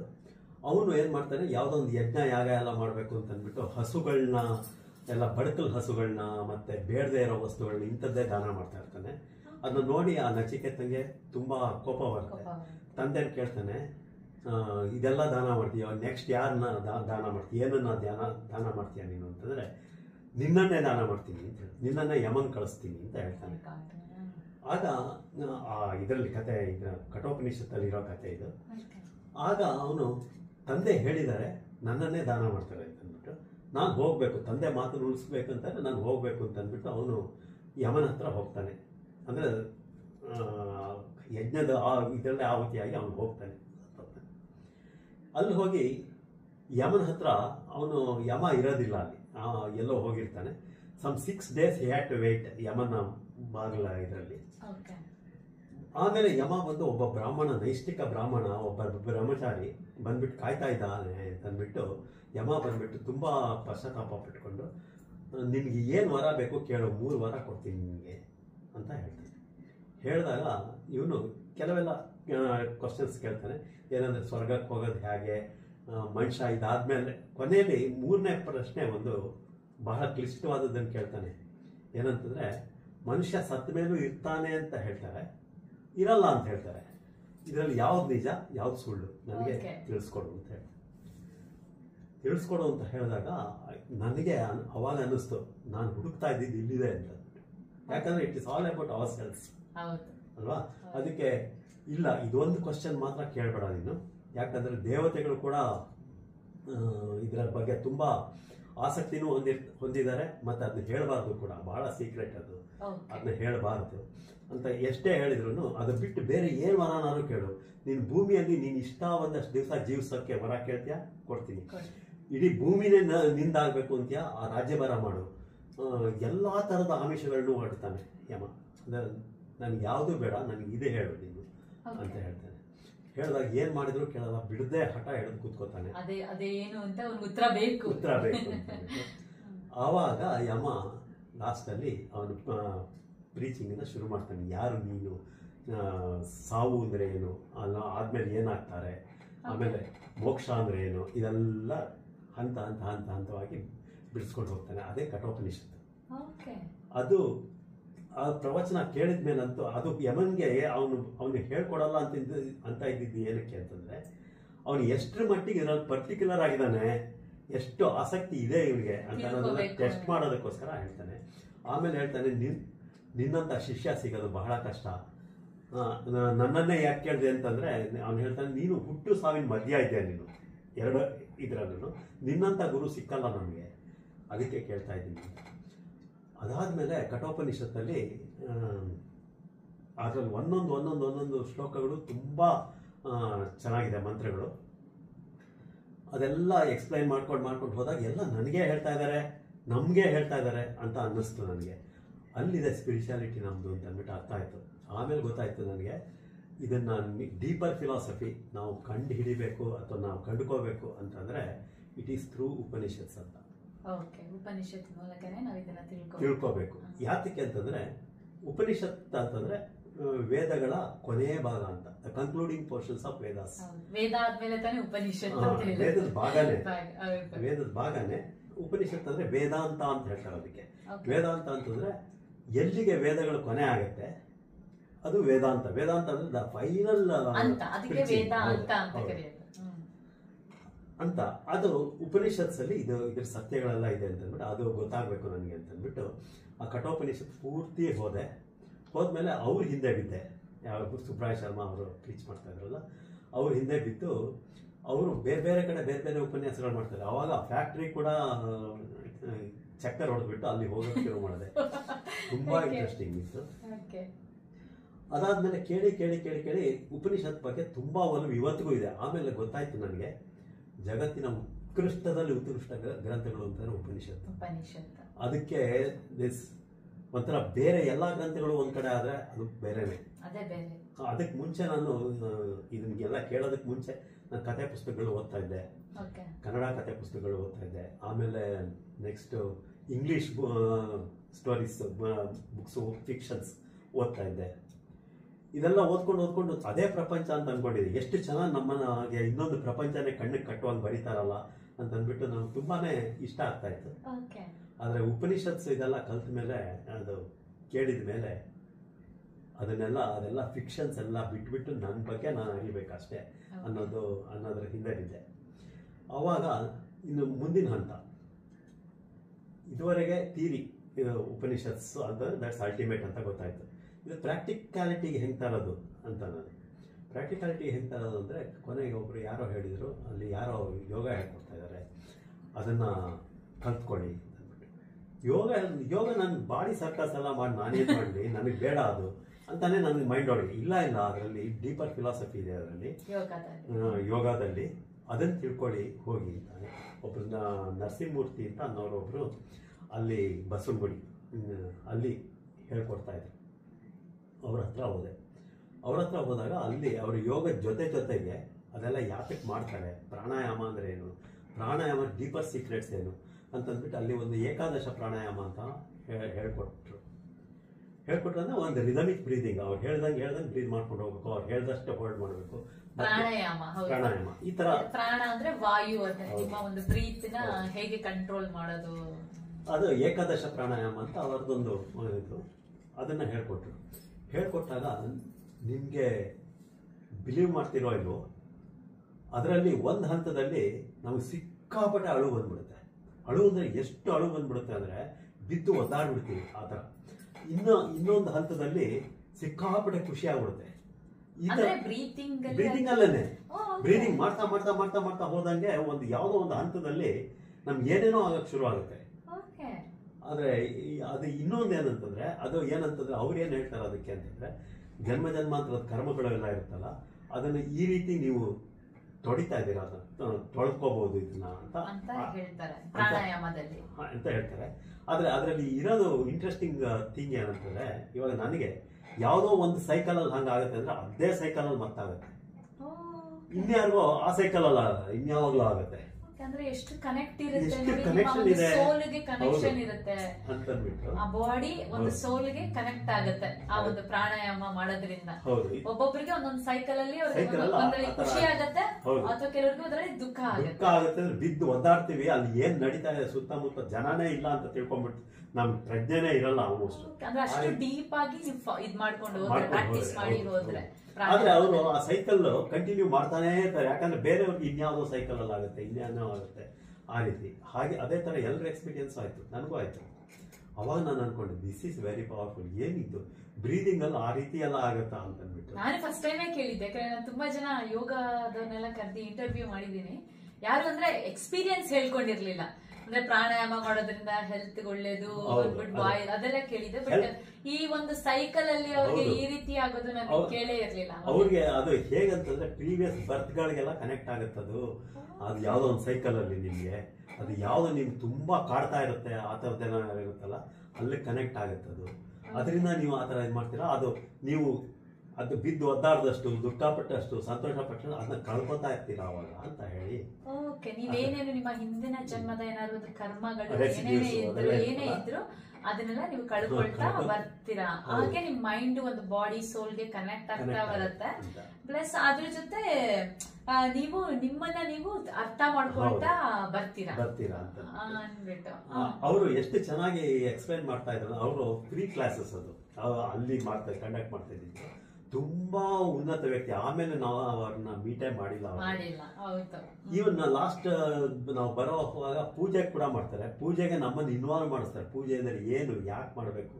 ಹೌದು. ಸಾಮಾನ್ಯ ಈಗ ನೀವ್ ಹೇಳ್ದಂಗೆ ನಮ್ಗೂ ಅಷ್ಟೇ ಭಜನೆ ಅಂದ್ರೆ ನಾವು ಅಷ್ಟೇ ಮನೇಲಿ ಪೂಜೆ ಮಾಡ್ತೀವಿ, ಪ್ರಸಾದ ಮಾಡ್ತೀವಿ, ಸುಮ್ನೆ we just following the ritual. But exact ಆಗಿ ನಮ್ಗೂ ಯಾಕೆ ಅಂತ ಗೊತ್ತಿಲ್ಲ. ಯಾಕಂದ್ರೆ ನಮ್ಮ ಹಿಂದಿನವ್ರು ಮಾಡ್ಕೊಂಡ್ ಬರ್ತಾ ಇದಾರೆ, ನಾವು ಅದನ್ನ ಮುಂದುವರ್ಸ್ಕೊಂಡು ಹೋಗ್ತಾ ಇದೀವಿ. ಮುಂಚೆ ಬಟ್ ಆ ಡೆಪ್ತ್ ಹೋಗಕ್ಕೆ ರೀಸನ್ ಇದೇ ಅಲ್ಲ. ಈ ತರದ ಇದಕ್ಕೆಲ್ಲ ಎಕ್ಸ್ಪೋಜರ್ ಸಿಕ್ತಲ್ಲ ನನ್ಗೆ. ಅವಾಗ ಭಜನೆ ಮೇಲೆ ಅಲ್ಲ ಭಜನೆಗೆ ಬರ್ತೀನಿ. ನಿಮ್ಮ ಒಂದು ಪ್ರಾಣಾಯಾಮ ಮತ್ತೆ ಪ್ರಾಣಾಯಾಮ ಟು ಅನ್ ಎಕ್ಸ್ಟೆಂಟ್ ಯೋಗ ಇದು ಕೂಡ ಮೆಡಿಟೇಷನ್ ಹೇಳ್ಕೊಟ್ರು. ಮೆಡಿಟೇಷನ್ ಅಲ್ಲಿ ಹೇಗ್ ಮಾಡ್ಬೇಕು, ಯಾವ ರೀತಿ ಪ್ರಾಣಾಯಾಮ ಮಾಡ್ಬೇಕು, ಯಾವ ರೀತಿ ಮಾಡಿದ್ರೆ ಹೇಗಾಗುತ್ತೆ, ಕಾನ್ಸಂಟ್ರೇಷನ್ ಹೇಗ್ ಬರುತ್ತೆ, ಅದೆಲ್ಲ ಹೇಳ್ಕೊಟ್ರು ಅವರೇ, ನರಸಿಂಹಮೂರ್ತಿ ಅನ್ನೋರು. ದೆನ್ ಅದೆಲ್ಲ ಮಾಡ್ತಾ ಇದ್ನ. ಆಮೇಲೆ ಇನ್ನು ಇದ್ರ ಮೇಲೆ ನಂಗೆ ತುಂಬಾ ಇಂಟ್ರೆಸ್ಟ್ ಆಯ್ತು, ಯಾವುದು ಮೆಡಿಟೇಷನ್ ಇದ್ರ ಮೇಲೆಲ್ಲ. ಇದನ್ನ ಇನ್ ಡೆಪ್ತ್ ಕಲಿಬೇಕು ಅಂತ ಅಂದ್ಬಿಟ್ಟು ಇಟ್ ವಾಸ್ ಒಂಥರ ಶಾಪಿಂಗ್ ಮಾಡಕ್ ಶುರು ಮಾಡ್ದಂಗೆ. ಇವ್ರು ಹೇಳ್ಕೊಡ್ತಾರೆ, ಅವ್ರು ಹೇಳ್ಕೊಡ್ತಾರೆ, ಇವ್ರು ಹೇಳ್ಕೊಡ್ತಾರೆ. ಡಾಟ್ಸ್ ನ ಕನೆಕ್ಟ್ ಮಾಡ್ಕೊಂಡು ಇದಾದ್ಮೇಲೆ ಇದು ಇದಾದ್ಮೇಲೆ ಅಂತ ಕಲ್ತ್ಕೊಂಡು ಹೋಗಿದ್ದೀರಾ. ಆಮೇಲೆ ಚಕ್ರಾಸ್ ಬಗ್ಗೆ, ಚಕ್ರಾಸ್ ಮೆಡಿಟೇಷನ್ ಒಬ್ರು ಹೇಳ್ಕೊಡ್ತಾ ಇದ್ರು. ಅದೇ ಡಿಫ್ರೆಂಟ್. ಚಕ್ರದ ಮೆಡಿಟೇಷನ್ ಬೇರೆ, ಚಕ್ರ ಮೆಡಿಟೇಷನ್ ಬೇರೆ. ಅದರಲ್ಲಿ ನಾವು ಇಮ್ಯಾಜಿನ್ ಮಾಡಬೇಕು 7 ಚಕ್ರಾಸ್ ಇದೆ ಬಾಡಿಯಲ್ಲಿ. ಅದರಲ್ಲಿ ಒಂದೊಂದು ಚಕ್ರನ್ನು ಬೇಸಲ್ಲಿ ಮೂಲಾಧಾರ, ಬೇಸು, ಸ್ವಾಧಿಷ್ಠಾನ, ಈ ಥರ ಮಣಿಪೂರಕ, ಅನಾಹತ, ವಿಶುದ್ಧಿ, ಆಮೇಲೆ ಇದು ಆಜ್ಞಾ ಚಕ್ರ, ಆಮೇಲೆ ಸಹಸ್ರಾರ, 7 ಚಕ್ರ. ಅದ್ರಲ್ಲಿ 7ನೇ ಚಕ್ರದಲ್ಲಿ ನಮಗೆ ರಿಯಲೈಸೇಷನ್ ಆಗುತ್ತೆ, ಸಮಾಧಿ ಆಗೋದು ಅಲ್ಲಿ ಲಾಸ್ಟ್ ಅಲ್ಲಿ. ಅದು ದಟ್ಸ್ ಮರ್ಜರ್ ವಿತ್ ಗಾಡ್, ನೆತ್ತಿ. ಅದಕ್ಕೆ ಬಹಳ ವರ್ಷಗಳ ಕಠಿಣ ಮೆಡಿಟೇಷನ್ ತಪಸ್ಸುಗಳನ್ನ ತುಂಬಾ ಇದಾಗಿ ಶ್ರದ್ಧೆ ನಿಷ್ಠೆಯಿಂದ ಮಾಡ್ಕೊಂಡು ಬರ್ತಾನೆ ಇರ್ಬೇಕು. ಅವಾಗ್ಲೇನೆ ನೀವು ಹೋಗಕ್ಕಾಗದು. ಅವಾಗ್ಲೇ ನಾವು ಹೋಗಕ್ಕಾಗದು ಅಂತ ಒಂದೇನಂದ್ರೆ ಮೆಡಿಟೇಷನ್ ಟೈಮ್ ನಲ್ಲಿ ಮಾತ್ರ ಅಲ್ಲ, ಆ ಶುದ್ಧಿ ಅಂತ ಅನ್ನೋದು ನಮ್ಮ ಜೀವನದಲ್ಲಿ ಸದಾ ಇರ್ಬೇಕು. ಸದಾ ನೀವು ಕೆಟ್ಟ ಮಾತನಾಡುವಂಗಿಲ್ಲ. ಪ್ರತಿಯೊಂದು ಕಡೆನೂ ನೀವು ತುಂಬಾ ನಿಮ್ಮನ್ನ ತೊಡಗಿಸ್ಕೋಬೇಕು. ಈವನ್ ಜನರಲ್ ಆಗಿ ಒಂದು ಮೆಡಿಟೇಷನ್ ಅಲ್ಲಿ ಕಾನ್ಸಂಟ್ರೇಷನ್ ಬರ್ಬೇಕಂದ್ರೂ ನಿಮ್ಗೆ ಹಿನ್ನೆಲೆ ಇರಬೇಕು. ಹಿನ್ನೆಲೆ ಅಂತಂದ್ರೆ ನಾನೇನ್ ಮಾಡ್ತಾ ಇದ್ದೆ ಅಂತಂದ್ರೆ, ಅಲ್ಲಿ ಸ್ವಲ್ಪ ಮೈಕೋ ಅದೆಲ್ಲ ಆರಾಮಲ್ಲೆಲ್ಲ ಸ್ವಲ್ಪ ಕೆಲಸ ಇಲ್ಲ ಅಂತ ಟೈಮಲ್ಲಿ ಗೀತೆಗಳು ಇದೆಲ್ಲ ಪ್ರವಚನ ಬುಕ್ಸ್ ಎಲ್ಲ ಓದೋದು ಇದೆಲ್ಲ ಮಾಡಿಕೊಂಡು ಆ ಬ್ಯಾಕ್ ಗ್ರೌಂಡ್ ಇಟ್ಕೊಂಡು ಬಂದು ಮಾಡಿದ್ರೆ ನಿಮಗೆ ಮೆಡಿಟೇಷನ್ ಎಲ್ಲ ತುಂಬ ಚೆನ್ನಾಗಾಗುತ್ತೆ. ಹೌದು. ಆ ರೀತಿ ಇದು ಒಂದು ಸ್ವಲ್ಪ ಹೊತ್ತಿನ ಸಾಧನೆ ಅಲ್ಲ, ಅದು ಇಡೀ ದಿವಸದ ಸಾಧನೆ ಅಥವಾ ನಮ್ಮ ಜೀವಮಾನದ ಸಾಧನೆ ಅದು. ಆ ರೀತಿ ಹೋಗಬೇಕು ಅಂತ ಹೀಗೆ ಮುಂದುವರೆದು ಚಕ್ರ ಮೆಡಿಟೇಷನ್ ಅಲ್ಲಿ ನನಗೆ ತುಂಬಾ ತುಂಬಾ ತುಂಬಾ ಒಳ್ಳೆ ಎಕ್ಸ್ಪೀರಿಯನ್ಸ್ಗಳು ಶುರು ಆಯ್ತು. ಅವಾಗ ಗೊತ್ತಾಯ್ತು ಎಷ್ಟು ಪವರ್ಫುಲ್ ಮೆಡಿಟೇಷನ್ ಇದು. ಎಲ್ಲೆಲ್ಲೋ ಔಟ್ ಆಫ್ ಬಾಡಿ ಕಾನ್ಶಿಯಸ್ನೆಸ್ ಒಂಥರ ನಾವೇ ಮೂವ್. ಫಸ್ಟ್ ಮೆಡಿಟೇಷನ್ ಬರಕೇನೆ ಕಷ್ಟ ಆಗುತ್ತೆ. ಆ ಮೈಂಡ್ ನ ಒಂದು ಕಾನ್ಸಂಟ್ರೇಷನ್ ತಗೋಬರದೆ ಆ ಮೈಂಡ್ಫುಲ್ನೆಸ್ ಅಂತಾರೆ ನೋಡಿ, ಅದನ್ನ ತಗೊಂಬರೋದಕ್ಕೆ ಸುಮಾರು ದಿನಗಳೇ ತಗೊಳುತ್ತೆ. ಅದಾದ್ಮೇಲೆ ಹೇಳಿ. ಸ್ವಾಮಿ ಕೃಷ್ಣಾನಂದ ಅಂತ ಅವರು ಚಕ್ರಾಸ್ ಮೆಡಿಟೇಷನ್ ಬಗ್ಗೆ ಚೆನ್ನಾಗಿ ಹೇಳ್ಕೊಟ್ರು. ಚೆನ್ನಾಗಿ ಪ್ರಾಕ್ಟೀಸ್ ಮಾಡಿದ್ವಿ. ಅದೇ ರಾಗಿಗುಡ್ಡದಲ್ಲೇ ನನಗೆ ತುಂಬಾ ಒಳ್ಳೆ ಎಕ್ಸ್ಪೀರಿಯನ್ಸಸ್ ಆಯ್ತು ಅಲ್ಲಿ. ಅದೆಲ್ಲ ಆಯ್ತು. ಅದಾದ್ಮೇಲೆ ಬೇರೆ ಇವರು ಸಿದ್ಧ ಸಮಾಧಿ ಯೋಗ ಮತ್ತೆ ಇದಕ್ಕೆಲ್ಲ ಹೋದ್ವಿ, ಆರ್ಟ್ ಆಫ್ ಲಿವಿಂಗ್ ಇದಕ್ಕೆಲ್ಲ ಹೋದ್ವಿ. ಅಲ್ಲೂ ಮೆಡಿಟೇಷನ್ ಇದೆಲ್ಲ ಹೇಳ್ಕೊಡ್ತಾ ಇದ್ರು. ಸ್ಪೆಷಲಿ SSY ಮತ್ತೆ art of living and SSY ನಲ್ಲೇ ನಾನು ಈ ಭಜನೆ ಕಲ್ತ್ಕೊಂಡಿದ್ದೆ. ಭಜನೆ ಎಷ್ಟು ಚಂದದ ಭಜನೆಗಳು ಅವ್ರದ್ದು ಅಂತಂದ್ರೆ, ಸ್ಪೆಷಲಿ ಆರ್ಟ್ ಆಫ್ ಲಿವಿಂಗ್ ಅವರು ಭಜನ್ನಲ್ಲಿ ಒಂದು ರೆವಲ್ಯೂಷನ್ ಮಾಡಿದ್ರು ಆಲ್ಮೋಸ್ಟ್ ಇಂಡಿಯಾದಲ್ಲಿ. ಅಂದ್ರೆ ಒಳ್ಳೊಳ್ಳೆ ಭಜನ್ಸ್ ನಾವು ಸಾಕಷ್ಟು ಕೇಳಿದ್ವಿ. ಬಟ್ ನಾನು ಕೇಳಿದಾಗ ಅಲ್ಲಿ ತನಕ ನಾನು ಹೇಳ್ತಾ ಇರೋದು ಇವಾಗ ನಿಯರ್ಲಿ 40 years ಬ್ಯಾಕ್ ಅಂತ ಇಟ್ಕೊಳ್ಳಿ. ನಾನು ಅಲ್ಲಿ ತನಕ ಈ ಗ್ರೂಪ್ ಅಲ್ಲಿ ಹೇಳೋ ಭಜನೆ ಕೇಳಿರ್ಲಿಲ್ಲ. ಅಂದ್ರೆ ಭಜನೆ ಬಗ್ಗೆ ಒಳ್ಳೆ ಭಜನೆ ಇದ್ರೆ ಕೇಳ್ತಿದ್ದೆ. ಅಂದ್ರೆ ಸೋಲೋ ಯಾರೋ ಹೇಳ್ತಾ ಇದ್ರು ಕೇಳ್ತಾ ಇದ್ವಿ, ಅಥವಾ ಇನ್ನೇನೋ ಕೇಳ್ತಾ ಇದ್ವಿ, ಯಾರೋ ಹೇಳ್ತಾ ಇದ್ರು ಅದು ನಾನು ಎಲ್ಲಾರು ಕೇಳ್ಕೊಂಡಿರ್ಬೇಕು. ಬಟ್ ನಾವು ಇನ್ವಾಲ್ವ್ ಆಗಿ ಸೇರ್ಕೊಂಡು ಮಾಡೋದಿದೆಯಲ್ಲ, ಅದು ಬಹುಶಃ ನನಗೆ ಗೊತ್ತಿಲ್ಲ, ಇವರಿಂದಾನೇ ಬಂದಿರೋದು. ಅದು ಆರ್ಟ್ ಆಫ್ ಲಿವಿಂಗು ಅಥವಾ SSY, ಆಮೇಲೆ Sai bhajans to an extent ಅಲ್ಲಿಂದ ಬಂದಿದ್ದು. ಅವಾಗ ಕೇಳಿದಾಗ ನಾವು ಇನ್ವಾಲ್ವ್ ಆದಾಗ ಅದ್ರದ್ದು ಇದೇ ಬೇರೆ, ಸಾಮ್ಯ ಬೇರೆ. ಎಲ್ಲೋ ಹೋಗ್ಬಿಡ್ತೀವಿ ನಾವು, to transport us to elsewhere. ಒಂಥರ ಈ ಸ್ಪೆಷಲಿ ಮೆಡಿಟೇಷನ್ ಅಲ್ಲಿ ನಾನು ಹೇಳಿದ್ನಲ್ಲ, ಬಾಡಿ ಕಾನ್ಶಿಯಸ್ನೆಸ್ ಹೋಗೋದು ಅಂತ ಅಂದ್ಬಿಟ್ಟು, ಅದೆಲ್ಲ ನನಗೆ ಭಜನೆಯಲ್ಲೂ ಫೀಲ್ ಆಗುತ್ತೆ. ಅವಾಗ ನನಗೆ ಭಜನೆ ದಿಸ್ ಇಸ್ ಸಮಥಿಂಗ್ ಅಂತ ಅಂದ್ಬಿಟ್ಟು ಅವಾಗ ನಾವು ಶುರು ಮಾಡಿದ್ವಿ. ಅವಾಗ SSY ಸುಮಾರು ಬಂದಿದ್ದು ಕೋರ್ಸ್ 15 days ಕೋರ್ಸ್ ಮಾಡಿದ್ವಿ ಅಲ್ಲಿ. ಆಮೇಲೆ ಅಲ್ಲಿ ಔಟ್ ಆಫ್ ಬ್ಯಾಂಗ್ಳೂರ್ ಒಂದು 2-3 days ಕರ್ಕೊಂಡು ಹೋಗ್ತಾರೆ. That's A unique experience SSY ಅಲ್ಲಿ. ಅಲ್ಲಿ ಬರೀ ನಿಮ್ಗೆ ಸ್ವಲ್ಪ ಪ್ರವಚನ ಮತ್ತೆ ಟು ಅನ್ ಎಕ್ಸ್ಟೆಂಟ್ ಎಕ್ಸಸೈಸ್ ಅಂದ್ರೆ ವಾಕಿಂಗ್ ಎಕ್ಸಸೈಸ್ ಇದೆಲ್ಲ, ಆಮೇಲೆ ಭಜನ್ಸ್ ಇದೆಲ್ಲ ಒಂಥರ. ಅದನ್ನು ಅಷ್ಟೇ 3 ದಿವಸ ನಮ್ಗೆ ವಾಪಸ್ ಬರಕ್ಕೇನೆ ಬೇಜಾರಾಗೋಯ್ತು. ಮತ್ತೆ ಈ ವರ್ಲ್ಡ್ಗೆ ಬರೋದೇ ಬೇಡ ಅನ್ನೋ ನಾನು ಮಾಡಿಬಿಟ್ಟದನ್ನ ಸುಮನ್ ನೆಕ್ಸ್ಟ್ ಕರ್ಕೊಂಡು ಹೋಗ್ಬಿಟ್ಟು ನಾನು ವಾಲಂಟಿಯರ್ ಆಗಿ ಅಲ್ಲಿ ಜಾಯಿನ್ ಆಗಿ ಟು ಬಿ ವಿತ್ ಹರ್. ಆಮೇಲೆ ಇವಳು ಕಂಪ್ಲೀಟ್ ಮಾಡಿದ್ದು ಅಲ್ಲಿ. ಆಮೇಲೆ SSY ಭಜನ್ಸ್ಗೆ ನಾವು ರೆಗ್ಯುಲರ್ ಆಗಿ ಹೋಗ್ತಾ ಇದ್ವಿ ಅಲ್ಲಿ, ವೀಕ್ಲಿ ಒನ್ಸ್. ಅಲ್ಲಿ ಮೊಬೈಲ್, ವಾಚ್, ನ್ಯೂಸ್ ಪೇಪರ್ ಏನೂ ಇಲ್ಲ. ಹೌದು, ಆ ಟೈಮಲ್ಲಿ ಏನೂ ಇಲ್ಲ. ಅದೇ ಚೆನ್ನಾಗಿತ್ತು ಅವಾಗ. ಅದಕ್ಕೆ ಜನಗಳು ಬುಕ್ ಓದ್ತಾ ಇದ್ರು, ಬುಕ್ ನೋಡಿ ಕಲ್ತ್ಕೋತಾ ಇದ್ರು. ಈಗ ಪ್ರತಿಯೊಂದು ಮೊಬೈಲ್ ಅಲ್ಲಿ ಇರುತ್ತೆ. ಇದೆಲ್ಲ ಅಲ್ಲಿ ಭಜನೆ ನನಗೆ ಇಂಟ್ರೆಸ್ಟ್ ಬಂದಿದ್ದು. ಆಮೇಲೆ ಇಲ್ಲಿಗೆ ಬಂದಾಗ ನಾವು ಭಜನೆ ಅದನ್ನೆಲ್ಲ ಹೇಗೆ ಸ್ಟಾರ್ಟ್ ಮಾಡಬೇಕು, ಆ ಬಿಗಿನಿಂಗ್ ಹೇಳೋ ಮಂತ್ರಗಳು ಯಾವುದು, ಆ ಲಾಸ್ಟ್ ಅಲ್ಲಿ ಹೇಳ್ಬೇಕಾದ ಮಂತ್ರಗಳು ಯಾವುದು, ಮಧ್ಯದ ಭಜನೆ ಹೇಗೆ ಹೇಳ್ಬೇಕು, ಅದೆಲ್ಲ ನಾವು ಬರ್ಕೊಂಡು ಬಂದಿದ್ವಿ.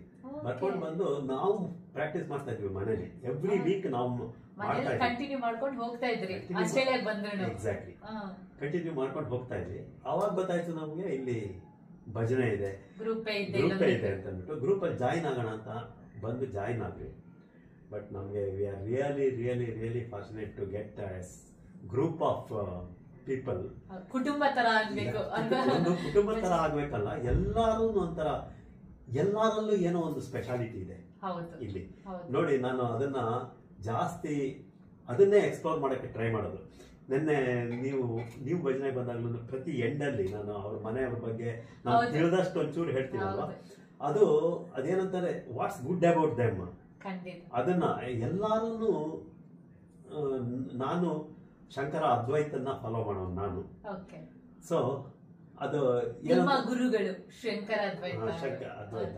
ಅದ್ವೈತದಲ್ಲಿ ಏನ್ ಹೇಳ್ತಾರೆ ಅಂತಂದ್ರೆ ಬ್ರಹ್ಮ ಸತ್ಯಂ ಜಗನ್ನಿತ್ಯಂ ಜೀವೋ ಬ್ರಹ್ಮೈವ ನಾಪರಹ ಅಂತ ಹೇಳ್ತಾರೆ. ಅಂದ್ರೆ ನಾವು ನೋಡ್ತಾ ಇರೋ ಪ್ರಪಂಚ ರಿಯಲ್ ಅಲ್ಲ, ಏನು ಪ್ರಪಂಚ ಅಂತಂದ್ರೆ ದೇವರೇ ಪ್ರಪಂಚ, ನೀನೇ ಪ್ರಪಂಚ, ಐ ಮೀನ್ ನೀನೇ ದೇವರು ಅಂತ ಬರ್ತಾರೆ ಲಾಸ್ಟ್. ಆ ಥರ ಅದು ನಾವ್ಯಾಕೆ ಇಲ್ಲಿಗೆ ಬಂದಿದ್ದೀವಿ ಅಂತ ನಮ್ಮ ಕರ್ಮಗಳನ್ನ ಕಳ್ಕೊಳ್ಳೋದಕ್ಕೆ ಅದಕ್ಕೆ ಇದಕ್ಕೆ ಅದೆಲ್ಲ ಹೇಳ್ತಾರೆ. ನಾವು ಪ್ಯೂರಿಫೈ ಆಗಿಲ್ಲ ಆ ಎಕ್ಸ್ಟೆಂಟ್ಗೆ ಹೋಗೋದಕ್ಕೆ, ಗಾಡ್ ಹತ್ರ ಹೋಗೋದಕ್ಕೆ, ಅಲ್ಲಿ ತನಕ ಇದನ್ನು ಅನುಭವಿಸ್ಬೇಕು ನಾವು ಅಂತ. ಹಾಗಾದ್ರೆ ನನ್ನ ಜೊತೆಲಿ ಇರೋರೆಲ್ಲ ಅಂತಂದ್ರೆ ಅದಕ್ಕೂ ಒಂದು ಸ್ವಲ್ಪ ಡೀಪರ್ ಫಿಲಾಸಫಿನಲ್ಲಿ ಹೋದರೆ ಎಲ್ಲರೂ ದೇವರೇ, ಎಲ್ಲರೂ ದೇವರುಗಳೇ. ನಾನು ಅವ್ರ ಜೊತೆ ಸೇರಿಕೊಂಡು ಕಲಿತಾ ಕಲಿತಾ ಆ ದೈವತ್ವವನ್ನು ನಾನು ಅಟೈನ್ ಮಾಡಬೇಕು. ಅಂದರೆ ಕಲಿಯೋಕ್ಕೆ ಬಹಳಷ್ಟು ಇದೆ, ಎಲ್ಲರ ಹತ್ರ ಕಲಿಬೇಕು. ಎಲ್ಲರೂ ದೇವರೇ, ಎಲ್ಲರೂ ಅಂತಲ್ಲ, ನಾವು ನೋಡ್ತಾ ಇರೋ ಪ್ರತಿಯೊಂದು ಈ ಗೋಡೆನು ಅಥವಾ ಒಂದು ಕಲ್ಲು ಅಥವಾ ಮಣ್ಣು ಏನೇ ತಗೊಳ್ಳಿ ಅಥವಾ ಬೇರೆ ಸಸ್ಯಗಳು ಎಲ್ಲಾನು ದೇವರೇ ನಮ್ಮ ಕಣ್ಣು ಮುಂದೆ ತೋರ್ಕೊಳ್ಳುತ್ತೆ. ಯಾಕಂತಂದ್ರೆ ಈ ಒಂದು ಎನ್ವೈರನ್ಮೆಂಟಲ್ ಹಾಕಿದ್ದಾರೆ, ಯಾಕೆಂದ್ರೆ ನಮ್ಮನ್ನು ನಾವು ಕರೆಕ್ಟ್ ಮಾಡ್ಕೊಳ್ಳೋದಕ್ಕೆ ಅಂತ. ಕರೆಕ್ಟ್ ಮಾಡ್ಕೊಂಡು ಅಲ್ಲಿಗೆ ಹೋಗ್ಬೇಕು. ಆದ್ರೆ ಎಲ್ಲರೂ ದೈವತ್ವ ಎಲ್ಲರಲ್ಲೂ ಇದೆ. ಕೆಲವರು ಕಂಡ್ಕೋತಾರೆ, ಕೆಲವರು ಕಂಡ್ಕೊಳ್ಳಲ್ಲ. ಕೆಲವರಲ್ಲಿ ಬಹಳ ಕಡಿಮೆ ಮಟ್ಟಕ್ಕೆ ಕಾಣಿಸ್ಕೊಳ್ತಾ ಇರುತ್ತೆ, ಇನ್ ಕೆಲವರು ಹೆಚ್ಚಿನ ಮಟ್ಟಕ್ಕೆ ಕಾಣಿಸ್ಕೊಳ್ತಾರೆ. ಹೆಚ್ಚಿನ ಮಟ್ಟಕ್ಕೆ ಕಾಣಿಸ್ಕೊಳ್ಳೋರ್ನ ಗುರುಗಳು ಅಥವಾ ಇದು ಅಂತ ಹೇಳ್ತಾರೆ, ರಿವೇರ್ಡ್ ಸೈನ್ಸ್ ಇವರೆಲ್ಲ. ಬಹಳ ಕಡಿಮೆ ಕಾಣಿಸ್ಕೊಳ್ಳೋರಿಗೆ ನಮ್ಮಂತವ್ರು ಕಾಮನರ್ಸ್ ಅಂತ. ಆದ್ರೆ ಅದನ್ನ ಹುಡುಕ್ಬಿಟ್ಟು ಅವ್ರಲ್ಲಿ ಏನು ವಾಟ್ಸ್ ಗುಡ್ ಅಬೌಟ್ ದೆಮ್ ಅಂತ ಅಂದ್ಬಿಟ್ಟು ನೋಡಿ ನೋಡಿ ನೋಡಿ ನೋಡಿ ಅದನ್ನ ಹೈಲೈಟ್ ಮಾಡಿದ್ರೆ ಅವರು ಅದನ್ನ ಹೌದು ನಾವು ಕಂಡ್ಕೋಬೇಕು ಇದನ್ನೆಲ್ಲ ಅಂತಂದ್ಬಿಟ್ಟು ಇಷ್ಟೊಂದು ಹೇಳ್ತಾರಲ್ಲ, ನಾವು ಅಷ್ಟರ ಮಟ್ಟಿಗೆ ಇದೀವಾ ಅಂತಂದ್ಬಿಟ್ಟು ಅವ್ರಿಗೆ ಇಂಟ್ರೋಸ್ಪೆಕ್ಷನ್ ಶುರು. ನನಗೆ ಆಕ್ಚುಲಿ ಅಶೋಕ್ ಅವರು ಭಜನೆ ಆಗದೆ ಕಾಯ್ತಾ ಇರ್ತೀವಿ ನಾವು. ನೀವು ಅಂದ್ರೆ ತುಂಬಾ ಚೆನ್ನಾಗಿ ಎಲ್ಲಾನು ತಿಳ್ಕೊಂಬಂದು ಬಹಳ ನಿರರ್ಗಳವಾಗಿ ಮಾತಾಡ್ತೀರಾ. ಪ್ಲಸ್ ಪಾಸಿಟಿವ್ನೆಸ್ ಇರುತ್ತೆ ನಿಮ್ಮ ಒಂದು ಮಾತಲ್ಲಿ. ಎಷ್ಟು ಚೆನ್ನಾಗಿ ಒಂದು ತಡವಾರಿಸ್ತೆ, ಎಷ್ಟು ಚೆನ್ನಾಗಿ ನೀವು ಮಾತಾಡ್ತೀರಾ. ಆಮೇಲೆ ಬಹಳ ನೀವ್ ಹೇಳ್ದಂಗೆ ಅವರ ಒಂದು ಪಾಸಿಟಿವ್ನೆಸ್ ಬಗ್ಗೆ, ಆ ಮನೆಯವರ ಭಜನೆ ಎಲ್ಲಿ ನಡೆಯುತ್ತೆ, ಆ ಕುಟುಂಬದ ಭಜನೆ ಬಗ್ಗೆ ಹೇಳ್ತೀರಾ, ಅವ್ರ ಬಗ್ಗೆ ಹುಡುಕಿ ಹೇಳೋ ಪ್ರಯತ್ನ ಮಾಡ್ತೀರಾ. ಪ್ರಯತ್ನ ಮಾಡಿದಾಗ ಏನಾಗುತ್ತೆ ಅಂತಂದ್ರೆ, ಅದು ಒಂದು ಫೇಮಸ್ ಫಿಲ್ಮ್ ಬಂದಿತ್ತು, ಯಾವ್ದು ಅಂತಂದ್ರೆ ದೇವಾನಂದ್ ಫಿಲ್ಮ್, ಅದು ಗೈಡ್. ನೋಡಿರ್ಬಹುದು ನೀವು. ಅದು ಒಳ್ಳೆ ಸ್ಟೋರಿ, ಅದು ಇಟ್ಸ್ ಎ ವೆರಿ ಗುಡ್ ಇದು ಸ್ಟೋರಿ. ಅದು ಯಾರೋ ಬರ್ದಿರೋದು, ಬಹಳ ಪಾಪ್ಯುಲರ್ ಇವರು, ಅದಕ್ಕೆ ಫಿಲ್ಮ್ ಮಾಡಿರೋದು. ಅದರಲ್ಲಿ ಅವನೊಬ್ಬ ಟೂರಿಸ್ಟ್ ಗೈಡ್ ಆಗಿರ್ತಾನೆ, ಬ್ರೀಫ್ ಆಗಿರ್ತಾನೆ, ಟೂರಿಸ್ಟ್ ಗೈಡ್ ಆಗಿರ್ತಾನೆ. ಅವನು ಎಲ್ರಿಗೂ ಪ್ಲೇಸಸ್ ತೋರಿಸೋದು ಇದೆಲ್ಲ ಮಾಡ್ಕೊಂಡಿದ್ದು. ಅವನು ಮಹಾ ಕಳ್ಳ. ಅವನು ಗೈಡ್ ಎಲ್ಲಾರ್ಗು ಮೋಸ ಮಾಡೋದು, ಹೆಂಗೋ ದುಡ್ಡು ಇದು ಮಾಡ್ಬಿಟ್ಟು ಕೊನೆಗೆ ಅವನ ಪೊಲೀಸು ಹುಡ್ಕೊಂಡು ಬರ್ತಾ ಇರುವಾಗ ಅವನು ಪೊಲೀಸಿಂದ ತಪ್ಪಿಸ್ಕೊಳ್ಳೋದಕ್ಕೆ ಅಂತಂದ್ಬಿಟ್ಟು ಯಾವುದೋ ಒಂದು ಊರೊಳಗಡೆ ಹೋಗಿ ಅಲ್ಲೆಲ್ಲೋ ಸೇರ್ಕೋತಾನೆ. ಅಲ್ಲಿ ಮಲ್ಕೊಂಡಿರ್ತಾನೆ.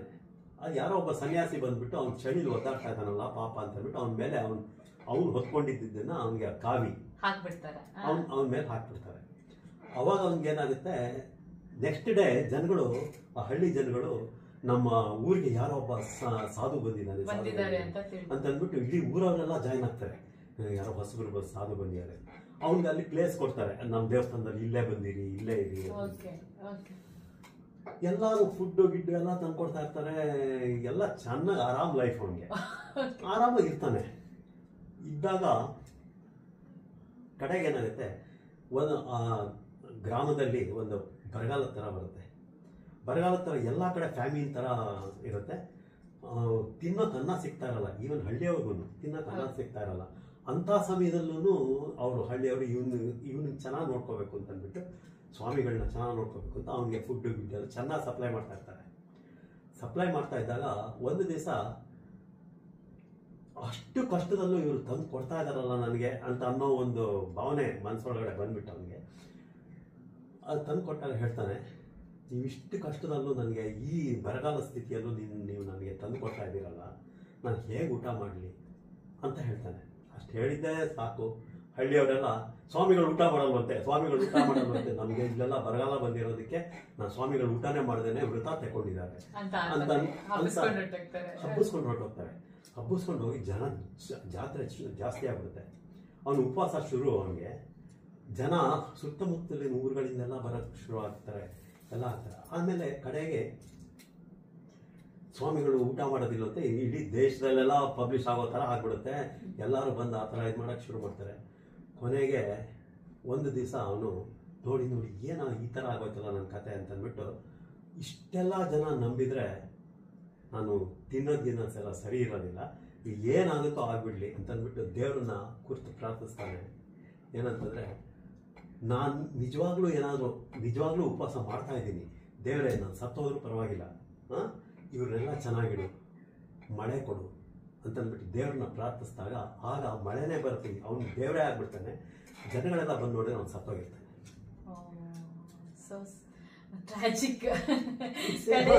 ಇದು ಟ್ರಾಜಿಡಿನೇ ಆದ್ರೂ ವಾಟ್ ಇಟ್ ಇಂಪ್ಲೈಸ್ ಗೊತ್ತಾ, ಅವನು ಆಲ್ಮೋಸ್ಟ್ ಅವನಿಗೆ ಮೋಕ್ಷ ಸಿಕ್ಬಿಡುತ್ತೆ, ದೇವರೇ ಆಗ್ಬಿಡ್ತಾನೆ. ಅಂದ್ರೆ ಅವ್ನು ಅಷ್ಟೊಂದು ಮೋಸ ಮಾಡ್ಕೊಂಡು ಬರ್ತಾನೆ, ಕಡೆಗೆ ಅವನ ಜನರಿಂದಾನೇ ಅವ್ನು ಬದ್ಲಾಗಿ ಹೋಗ್ತಾನೆ. ಆ ಪ್ರೀತಿಯ ವಿಶ್ವಾಸ ಅದನ್ನೆಲ್ಲ ತೋರಿಸಿದ್ದು ಅವನ್ನ ಬದ್ಲಾಗ್ಬಿಡುತ್ತೆ. ಅಂದ್ರೆ ಎಂತ ಕೆಟ್ಟವರು ಕ್ರೂರಿಗೂ ಕೂಡ ಒಳ್ಳೆಯವನು ಆಗ್ಬಹುದು ಅನ್ನೋದು, ಆಮೇಲೆ ಅವರು ದೇವರ ಮುಕ್ತಿ ತಗೋಬಹುದು ಅನ್ನೋ ಒಂದು ಸಂದೇಶ. ಈವನ್ ವಾಲ್ಮೀಕಿ ಕಥೆಯಲ್ಲೂ ಅದೇ ತರ ತಾನೆ. ವಾಲ್ಮೀಕಿ ಅವನು ಹೈವೇ ರಾಬರ್ ಆಗಿರ್ತಾನ. ಲಾಸ್ಟ್ ಅಲ್ಲಿ ರಾಮಾಯಣ ಬರೆಯುವಾಗ ಒಂದು ಮಾತು ನಾರದ ಬಂದು ಹೇಳಿದ್ದು, ಯಾತಕ್ಕೋಸ್ಕರ ಮಾಡ್ತಾ ಇದೀಯ, ನಮ್ಮ ಕುಟುಂಬಕ್ಕೋಸ್ಕರ ಮಾಡ್ತಾ ಇದ್ದೀನಿ ಅಂತ ಹೇಳ್ತಾನೆ. ಯಾಕೆ ಇಷ್ಟು ಪಾಪ ಮಾಡ್ಬೇಕಾ ಕುಟುಂಬಕ್ಕೋಸ್ಕರ, ಹೋಗಿ ಕೇಳು ನಿನ್ನ ಪಾಪದಲ್ಲಿ ನಾನು ಶೇರ್ ತಗೋತಾರ ಅಂತಂದು ಕುಟುಂಬದವ್ರನ್ನ ಕೇಳಿ ನೋಡು ಅಂತಂದ್ರೆ, ಹೋಗಿ ಕೇಳಿದಾಗ ನೀನು ನಮ್ಗೆ ತಂದಾಕ್ಬೇಕಾಗಿರೋದು ನಿನ್ ಧರ್ಮ, ಎಲ್ಲಿಂದ ತಂದಾಕ್ತೀಯ ನಮಗ್ ಗೊತ್ತಿಲ್ಲ, ನಿನ್ ಪಾಪದಲ್ಲಿ ನಾವ್ಯಾಕೆ ಶೇರ್ ಮಾಡೋಣ ಅಂತ ಒಬ್ರು ಕುಟುಂಬದವರು ನ್ಯಾಚುರಲ್ ಅದು ಪಾಪ ಯಾರು ಶೇರ್ ಮಾಡೋದಿಲ್ಲ ಅಲ್ಲ. ಅದನ್ನ ಕೇಳ್ಕೊಂಡು ಬಂದು ತಪಸ್ಸು ಕೂತವನು ಅವನ್ ಸುತ್ತ ಹುತ್ತಾನೆ ಬೆಳೆದ್ಬಿಡುತ್ತೆ, ಅಲ್ಲಿ ವಾಲ್ಮೀಕಿ ಆಗ್ಬಿಡ್ತಾನೆ, ಬದ್ಲಾಗಿ ಹೋಗ್ತಾನೆ. ನಾನು ಯಾರಿಗೋಸ್ಕರ ನಾನು ಇಷ್ಟೊಂದು ಮಾಡ್ತಾ ಇದ್ದೀನಿ, ಅವರೇ ನನ್ನ ಪಾಪ ತಗೊಳಲ್ಲ ಅಂದ್ಮೇಲೆ ನಾನೇನಕ್ಕೆ ಅನ್ನೋದು ಅವನ್ಗೆ ಪರಿವರ್ತನೆ. ನಾರದರಿಂದಾನೇ ಅವನಿಗೆ ಇದು ರಾಮನಾಮ ಜಪ ಇದಾಗುತ್ತೆ, ಇನಿಷಿಯೇಷನ್ ಆಗಿ ಆಗ್ತಾನೆ. ನೋಡಿ ಇದೇ ಈ ತರ ಕಥೆಗಳೆಲ್ಲ ನೋಡಿದ್ರೆ ಲಿಟಲ್ ಪಾಸಿಟಿವಿಟಿ ಅಬೌಟ್ ಎನಿಬಡಿ ನಾವು ಹೇಳಿದ್ರೆ ಅದು definitely it will have an effect. ನೆನ್ನೆ ಭಜನೆಗೆ ಹೋಗಿದ್ವಲ್ಲ, ಅವ್ರದ್ದು ಇದು ಕೇಳಿದ್ವಲ್ಲ ಹಿಸ್ಟ್ರಿ, ಎಲ್ಲಿಂದ ಬಂದಿದ್ದು, ಹೇಗ್ ಮಾಡಿದ್ರು, ಏನಾಯ್ತು ಅಂತಂದ್ಬಿಟ್ಟು. ಅವ್ರ ಮನೆಯವರು ಅಷ್ಟೇ ಎಂತ ಪುಣ್ಯವಂತರು ಅಂದ್ರೆ, ಅವ್ರ ಮನೆಗೆ ಹೋಗೋದಕ್ಕೆ, ಅವ್ರ ಮನೆಯಲ್ಲಿ ಭಾಗವಹಿಸಿದ್ದಕ್ಕೆ, ಅವ್ರ ಜೊತೆ ಭಜನೆ ಮಾಡೋದಕ್ಕೆ ನಮ್ಗೆ ಎಷ್ಟು ಪುಣ್ಯ ಇರ್ಬೇಕು. ಖಂಡಿತ. ಅವರು ಕೊನೆಯಲ್ಲೇನು ಹೇಳಿದ್ರು ಗೊತ್ತಾ ಭಜನೆಯಲ್ಲಿ ಲಾಸ್ಟ್ ಅಲ್ಲಿ, ನಾನು ವರದಹಳ್ಳಿ ಸ್ವಾಮಿ ಬಗ್ಗೆ ನಮ್ಮ ತಂದೆಗೆ ತುಂಬಾ ಭಕ್ತಿ ಇದ್ದಿದ್ದೆಲ್ಲ ಹೌದು, ನಮಗೂ ಇದೆ ಹೌದು, ಬಟ್ ನಾನು ನೀವೆಲ್ಲ ಹೇಳ್ತಾ ಇರೋದು ನೋಡಿದ್ರೆ ನಾನು ಇದು ಇನ್ನೂ ಸೀರಿಯಸ್ ಆಗಿ ತಗೋಬೇಕು. ಚೇಂಜ್ ಆಗುತ್ತೆ. ಒಬ್ಬ ಮನುಷ್ಯನ ಬೈಯಕ್ಕಿಂತ ಅವ್ರ ಬಗ್ಗೆ ಒಂದು ಒಳ್ಳೆ ಮಾತು ಹೇಳಿದಾಗ ಅವರಲ್ಲಿ ಒಂದು ಪರಿವರ್ತನೆ ಕಾಣುತ್ತೆ ಅನ್ನೋದು ದಟ್ಸ್ ವೆರಿ ಟ್ರೂ. ನೀವ್ ಹೇಳ್ದಂಗ ಮೂವಿ ಬಗ್ಗೆ ಹೇಳಿದ್ರಿ, ರಿಯಲ್ ಆಗಿ ನಡೆದಿದ್ದ ಎಲ್ಲ ಹೇಳಿದ್ರಿ. ಆಮೇಲೆ ಯಾವಾಗ್ಲೂ ಅಷ್ಟೇ, ಯಾವ್ದಾದ್ರು ಬೇರೆಯವ್ರಿಗೆ ಅವ್ರ ಬಗ್ಗೆ ಒಂದು ಒಳ್ಳೇದ್ ಹೇಳಿದಾಗ ಅವ್ರು ಕೇಳಕ್ ಖುಷಿ ಆಗುತ್ತೆ, ದಟ್ ಮೇಕ್ಸ್ ದೆಮ್ ಹ್ಯಾಪಿ ಅನ್ಸುತ್ತೆ ಅಲ್ವಾ. ನೀವು ಕೆಟ್ಟದ ಹೇಳಿದಾಗ ಅವ್ರಿಗೆ ಎಷ್ಟು ಅವ್ರ ಬಗ್ಗೆ ಅವ್ರಿಗೆ ಒಂದು ಕೋಪ ಬರುತ್ತೆ, ದ್ವೇಷ ಬರುತ್ತೆ, ಸ್ವಲ್ಪ ಹೊತ್ತಾದ್ಮೇಲೆ ಕೇಳೋದೇ ಇಲ್ಲ, ಬಿಟ್ಟು ಹೊಟ್ಟೋಗ್ತಾರೆ. ಅದೇ ಅವ್ರ ಬಗ್ಗೆ ಒಳ್ಳೇದು ಹೇಳ್ತಾ ಇದ್ರೆ ಒಳ್ಳೇದ್ ಬಗ್ಗೆನೆ ಇದ್ ಮಾಡ್ತಾರೆ. ಅದಕ್ಕೆ ಹೇಳ್ತಾರಲ್ವಾ, ಈಗ ಫಾರ್ ಎಕ್ಸಾಂಪಲ್ ಪ್ರೆಗ್ನೆಂಟ್ ಆದಾಗ ಎಲ್ಲ ಹೇಳ್ತಾರೆ ಒಳ್ಳೇದೇ ಕೇಳು, ಒಳ್ಳೇದೇ ಮಾಡು ಅಂತಾರೆ, ಆಮೇಲೆ ಒಳ್ಳೇದೇ ನೋಡು ಅಂತಾರೆ, ಬಟ್ ಅದನ್ನ ಯಾರು ಆಮೇಲೆ ಫಾಲೋ ಮಾಡೋದಿಲ್ಲ. ಪ್ರತಿ ಮನುಷ್ಯರಿಗೂ ಅದು ಎಫೆಕ್ಟ್ ಆಗುತ್ತೆ. ಪ್ಲಸ್ ನಿಮ್ಗೆ 100 ಬ್ಯಾಡ್ ಗುಣಗಳು ಇರಬಹುದು, ಅದ್ರಲ್ಲಿ ಒಂದು 5-6 ಒಳ್ಳೆ ಗುಣಗಳಿದ್ರೆ ಅದನ್ನ ಹೈಲೈಟ್ ಮಾಡ್ಬೇಕು ಯಾವಾಗ. ಇಲ್ಲ, ನೀವು ತುಂಬಾ ಚೆನ್ನಾಗಿ ಅದನ್ನ ಹೇಳ್ತೀರಾ ಅಂತ ಖುಷಿ ಆಗುತ್ತೆ ಕೇಳೋದಕ್ಕೂ. ಆಮೇಲೆ ಯಾವ ತರ ಜನಗಳಿಗೂ ಅವ್ರ ಬಗ್ಗೆ ಒಂದು ಹೇಳಿದಾಗ ಅವ್ರ ಬಗ್ಗೆನೂ ನೀವ್ ಹೇಳ್ದಂಗೆ ಒಂದೆಷ್ಟು ಒಂದು ಖುಷಿ ಆಗುತ್ತೆ. ಆಮೇಲೆ ನಾವು ಅದನ್ನ ಇನ್ನ ಕಾಪಾಡ್ಕೊಂಡು ನಾವ್ ಬರ್ಬೇಕು ಅನ್ನೋದು ಒಂದು ಅವರ ಮನಸ್ಸಿಗೂ ಒಂದು ಬರುತ್ತೆ. ನಾವು ಕೆಲವರು ಮಾಡಿರ್ತಾರೆ, ಅವ್ರಿಗೆ ಗೊತ್ತೇ ಆಗಲ್ಲ ಅವ್ರು ಮಾಡಿದೀವಿ ಒಂದು ಒಳ್ಳೇದು ಅನ್ನೋದೇ ಅವ್ರಿಗೆ ಗೊತ್ತಿರಲ್ಲ. ಸೊ ಅದನ್ನ ಒಂದು ಪಿನ್ ಪಾಯಿಂಟ್ ಮಾಡಿ ಹೇಳೋದ್ರಿಂದ ಅದು ಒಂದು ಚೇಂಜಸ್ ಇರುತ್ತೆ. ಆಮೇಲೆ ಅದರಿಂದ ಇನ್ನೊಂದಷ್ಟು ಜನ ಕೇಳ್ದವ್ರಿಗೂ ಪರಿವರ್ತನೆ ಆಗ್ಬೇಕು ಅಂತ ಅನ್ಸುತ್ತೆ. ಈಗ ನೀವು ಹೇಳಿದಂಗೆ ಭಜನೆಯಲ್ಲಿ ನೀವು ಮಾತಾಡಿದ್ರೆ, ಅದನ್ನು ಮೀನಾಕ್ಷಿ ಅವರು ಬಂದಾಗ ಅವ್ರನ್ನು ಮಾತಾಡಿದ್ರು, ಅದೊಂಥರ ಎಲ್ಲ ಜನಗಳಿಗೆ ಗೊತ್ತಿರಲ್ಲ. ನೋಡಿ, ಸುಮ್ಮನೆ ಎಲ್ಲಾರ ಮನೆಗೂ ನಾವು ಹೋಗ್ತೀವಿ, ಬಟ್ ಏನು ವಿಶೇಷ ಅನ್ನೋದು ಗೊತ್ತಿರಲ್ಲ. ಒಂದು ಅದು ನಾವು ಅಡಾಪ್ಟ್ ಮಾಡ್ಕೊಳ್ತಾ ಇರೋದು ಭಜನೆಯಲ್ಲಿ ಏನು ಅಂತ ತಪ್ಪ ಸರಿನೋ ಗೊತ್ತಿಲ್ಲ. ನಾವು ಅಡಾಪ್ಟ್ ಮಾಡ್ಕೊಳ್ಳೋದು to an extent philosophy, plus ಅವ್ರ ಮನೆಯವ್ರಿಗೆ ಕನೆಕ್ಷನ್ ತರಬೇಕು ಹೇಗಾಗುತ್ತೆ. ಅವಾಗ್ಲೇನೆ ಸ್ವಲ್ಪ ನೀವು ಬರೀ ಫಿಲಾಸಫಿ ಹೇಳ್ತಾ ಹೋದ್ರೆ ಸ್ವಲ್ಪ ಹೊತ್ತು ಕೇಳ್ತೀವಿ, ಆಮೇಲೆ ಅಯ್ಯೋ ಇದ್ದಿದ್ದೆ ಅನ್ನೋ ತರ ಆಗ್ಬಿಡುತ್ತೆ. ನಿಮ್ಗೆ ಅಂತಂದ್ರೆ ಅದು ಕಿವಿ ಸ್ವಲ್ಪ ನೆಟ್ಟಿಗಾಗುತ್ತಲ್ಲ. ಹೌದು, ಖಂಡಿತ ಚೆನ್ನಾಗಿ ಕೇಳ್ತಾರೆ. ಹೌದು ಹೌದು, people like about them self ಅಲ್ವಾ, ಅದು ಎಲ್ಲರಿಗೂ ಅವ್ರ ಬಗ್ಗೆ ಒಂದು ಕೇಳೋದು ಎಲ್ಲ ಒಂದು ಖುಷಿನೂ ಕೊಡುತ್ತೆ ಅವ್ರಿಗೆ, ಪ್ಲಸ್ ಒಂದು ಪಾಸಿಟಿವ್ ಎನರ್ಜಿನೂ ಬರುತ್ತೆ, ಪಾಸಿಟಿವ್ ವಾತಾವರಣ ಕೂಡ ಬರುತ್ತೆ. ಬಹಳ ಚೆನ್ನಾಗಿ ಎಲ್ಲ ಹೇಳಿದ್ರಿ ನೀವು ಅಶೋಕ್ ಅವ್ರೆ. ಆಕ್ಚುಲಿ ಅಶೋಕ್ ಅವ್ರು ಮಾತಾಡ್ತಾ ಇದ್ರೆ ಕೇಳ್ತಾನೆ ಇರ್ಬೇಕು ಅನ್ಸುತ್ತೆ. ತುಂಬಾ ಚೆನ್ನಾಗಿ ಅಂದ್ರೆ ಸ್ಟೋರಿ ತರ ಇರುತ್ತೆ, ನೀವು ಯಾವಾಗ್ಲೂ ಮಾತಾಡೋ ಒಂದು ಸ್ಟೋರಿ ಟೆಲ್ಲಿಂಗ್ ತರ ಇರುತ್ತೆ, ಚೆನ್ನಾಗಿ ಮುಟ್ಟುತ್ತೆ ಜನಗಳಿಗೆ. ಸೊ ನಮ್ಮ ಸಂದರ್ಶನ ಹೀಗೆ ಸುಮಾ ಮತ್ತೆ ಅಶೋಕ್ ಅವ್ರ ಜೊತೆ ಹೀಗೆ ಕಂಟಿನ್ಯೂ ಆಗತ್ತೆ. ಇವ್ರಿಗೆ ಈ ಒಂದು ರಾಜ್ಕುಮಾರ್ ಅವರ ಈ ಒಂದು ಹಾಡು ಹಾಲಲ್ಲಾದರೂ ಹಾಕು ನೀರಲ್ಲಾದರೂ ಹಾಕು, ಈ ಹಾಡು ತುಂಬಾ ಇಷ್ಟ ಅಂತ ಹೇಳಿದ್ರು. ಬನ್ನಿ ಈ ಹಾಡನ್ನ ಡೆಡಿಕೇಟ್ ಮಾಡೋಣ. ನಮ್ಮ ಒಂದು ಸಂದರ್ಶನ ಹೀಗೆ ಕಂಟಿನ್ಯೂ ಆಗುತ್ತೆ. Stay tune. Thank you. Hello friends, ನೀವು ಕೇಳ್ತಾ ಇದ್ದೀರಾ ಅಪ್ಪು ರೇಡಿಯೋ 100.9 FM ಅಲ್ಲಿ. ನೀವು www.connectfm.in ನಲ್ಲಿ ಹೋಗಿ ಕೂಡ ನಮ್ಮ ಕಾರ್ಯಕ್ರಮದ ನೇರ ಪ್ರಸಾರವನ್ನು ಕೇಳಬಹುದು, ಅಥವಾ ಅಪ್ಪು ರೇಡಿಯೋ ಈ ಒಂದು ಫೇಸ್ಬುಕ್ ಪೇಜ್ಗೆ ಹೋಗಿ ನೀವು ಲೈಕ್ ಮತ್ತೆ ಫಾಲೋ ಮಾಡೋದ್ರಿಂದ ಕೂಡ ನಮ್ಮ ಕಾರ್ಯಕ್ರಮದ ನಿರಂತರ ಅಪ್ಡೇಟ್ಸ್ ನ ಕೂಡ ತಿಳ್ಕೋಬಹುದು. ಹಾಗೆ ನಮ್ದು I heart app, community plus app, ಹಾಗೆ ಇನ್ಸ್ಟಾಗ್ರಾಮ್ ಅಲ್ಲೂ ಕೂಡ ನೀವು ಕನೆಕ್ಟ್ FM 100.9 ಅಂತ ಒಂದು ಸರ್ಚ್ ಮಾಡೋದ್ರಿಂದ ಪ್ರಪಂಚದ ಯಾವ ಮೂಲೆಯಲ್ಲಿ ಬೇಕಾದ್ರೂ ನಮ್ಮ ಈ ಒಂದು ಕಾರ್ಯಕ್ರಮದ ನೇರ ಪ್ರಸಾರವನ್ನ ನೀವು ಕೇಳಬಹುದು. ಹಾಗೆ ನಮ್ದು ಅಪ್ಪು ರೇಡಿಯೋ ಬೈ ಜ್ಯೋತ್ಸ್ನಾ ಶೆಟ್ಟಿ ಅಂತ ಒಂದು ಯೂಟ್ಯೂಬ್ ಚಾನೆಲ್ ಇದೆ. ಸೊ ಅದನ್ನ ನೀವು ಸಬ್ಸ್ಕ್ರೈಬ್ ಮಾಡೋದ್ರಿಂದ ಕೂಡ ನಮ್ಮ ಒಂದು ಇಂಟರ್ವ್ಯೂನ ಅಲ್ಲಿ ನಾವು ಅಪ್ಲೋಡ್ ಮಾಡ್ತೀವಿ ವಿಡಿಯೋಸ್ನೆಲ್ಲ. ಸೊ ನಿಮ್ಗೆ ಅದರ ಒಂದು ನೋಟಿಫಿಕೇಶನ್ ಕೂಡ ಬರುತ್ತೆ. ಸೊ ಸುಮಾ ಮತ್ತೆ ಅಶೋಕ್ ಅವರು ಇವತ್ತು ಬಂದು ಅವರ ಒಂದು ಭಜನೆಯ ಬಗ್ಗೆ, ಅವರ ಒಂದು ಸ್ಪಿರಿಚುಯಲ್ ಮತ್ತೆ ಯೋಗ ಈ ಒಂದು ಜರ್ನಿಯ ಬಗ್ಗೆ ಬಹಳಷ್ಟು ಅವರು ಹಂಚ್ಕೊಂಡ್ರು, ಬಹಳಷ್ಟು ಮಾಹಿತಿನ ಕೊಟ್ರು.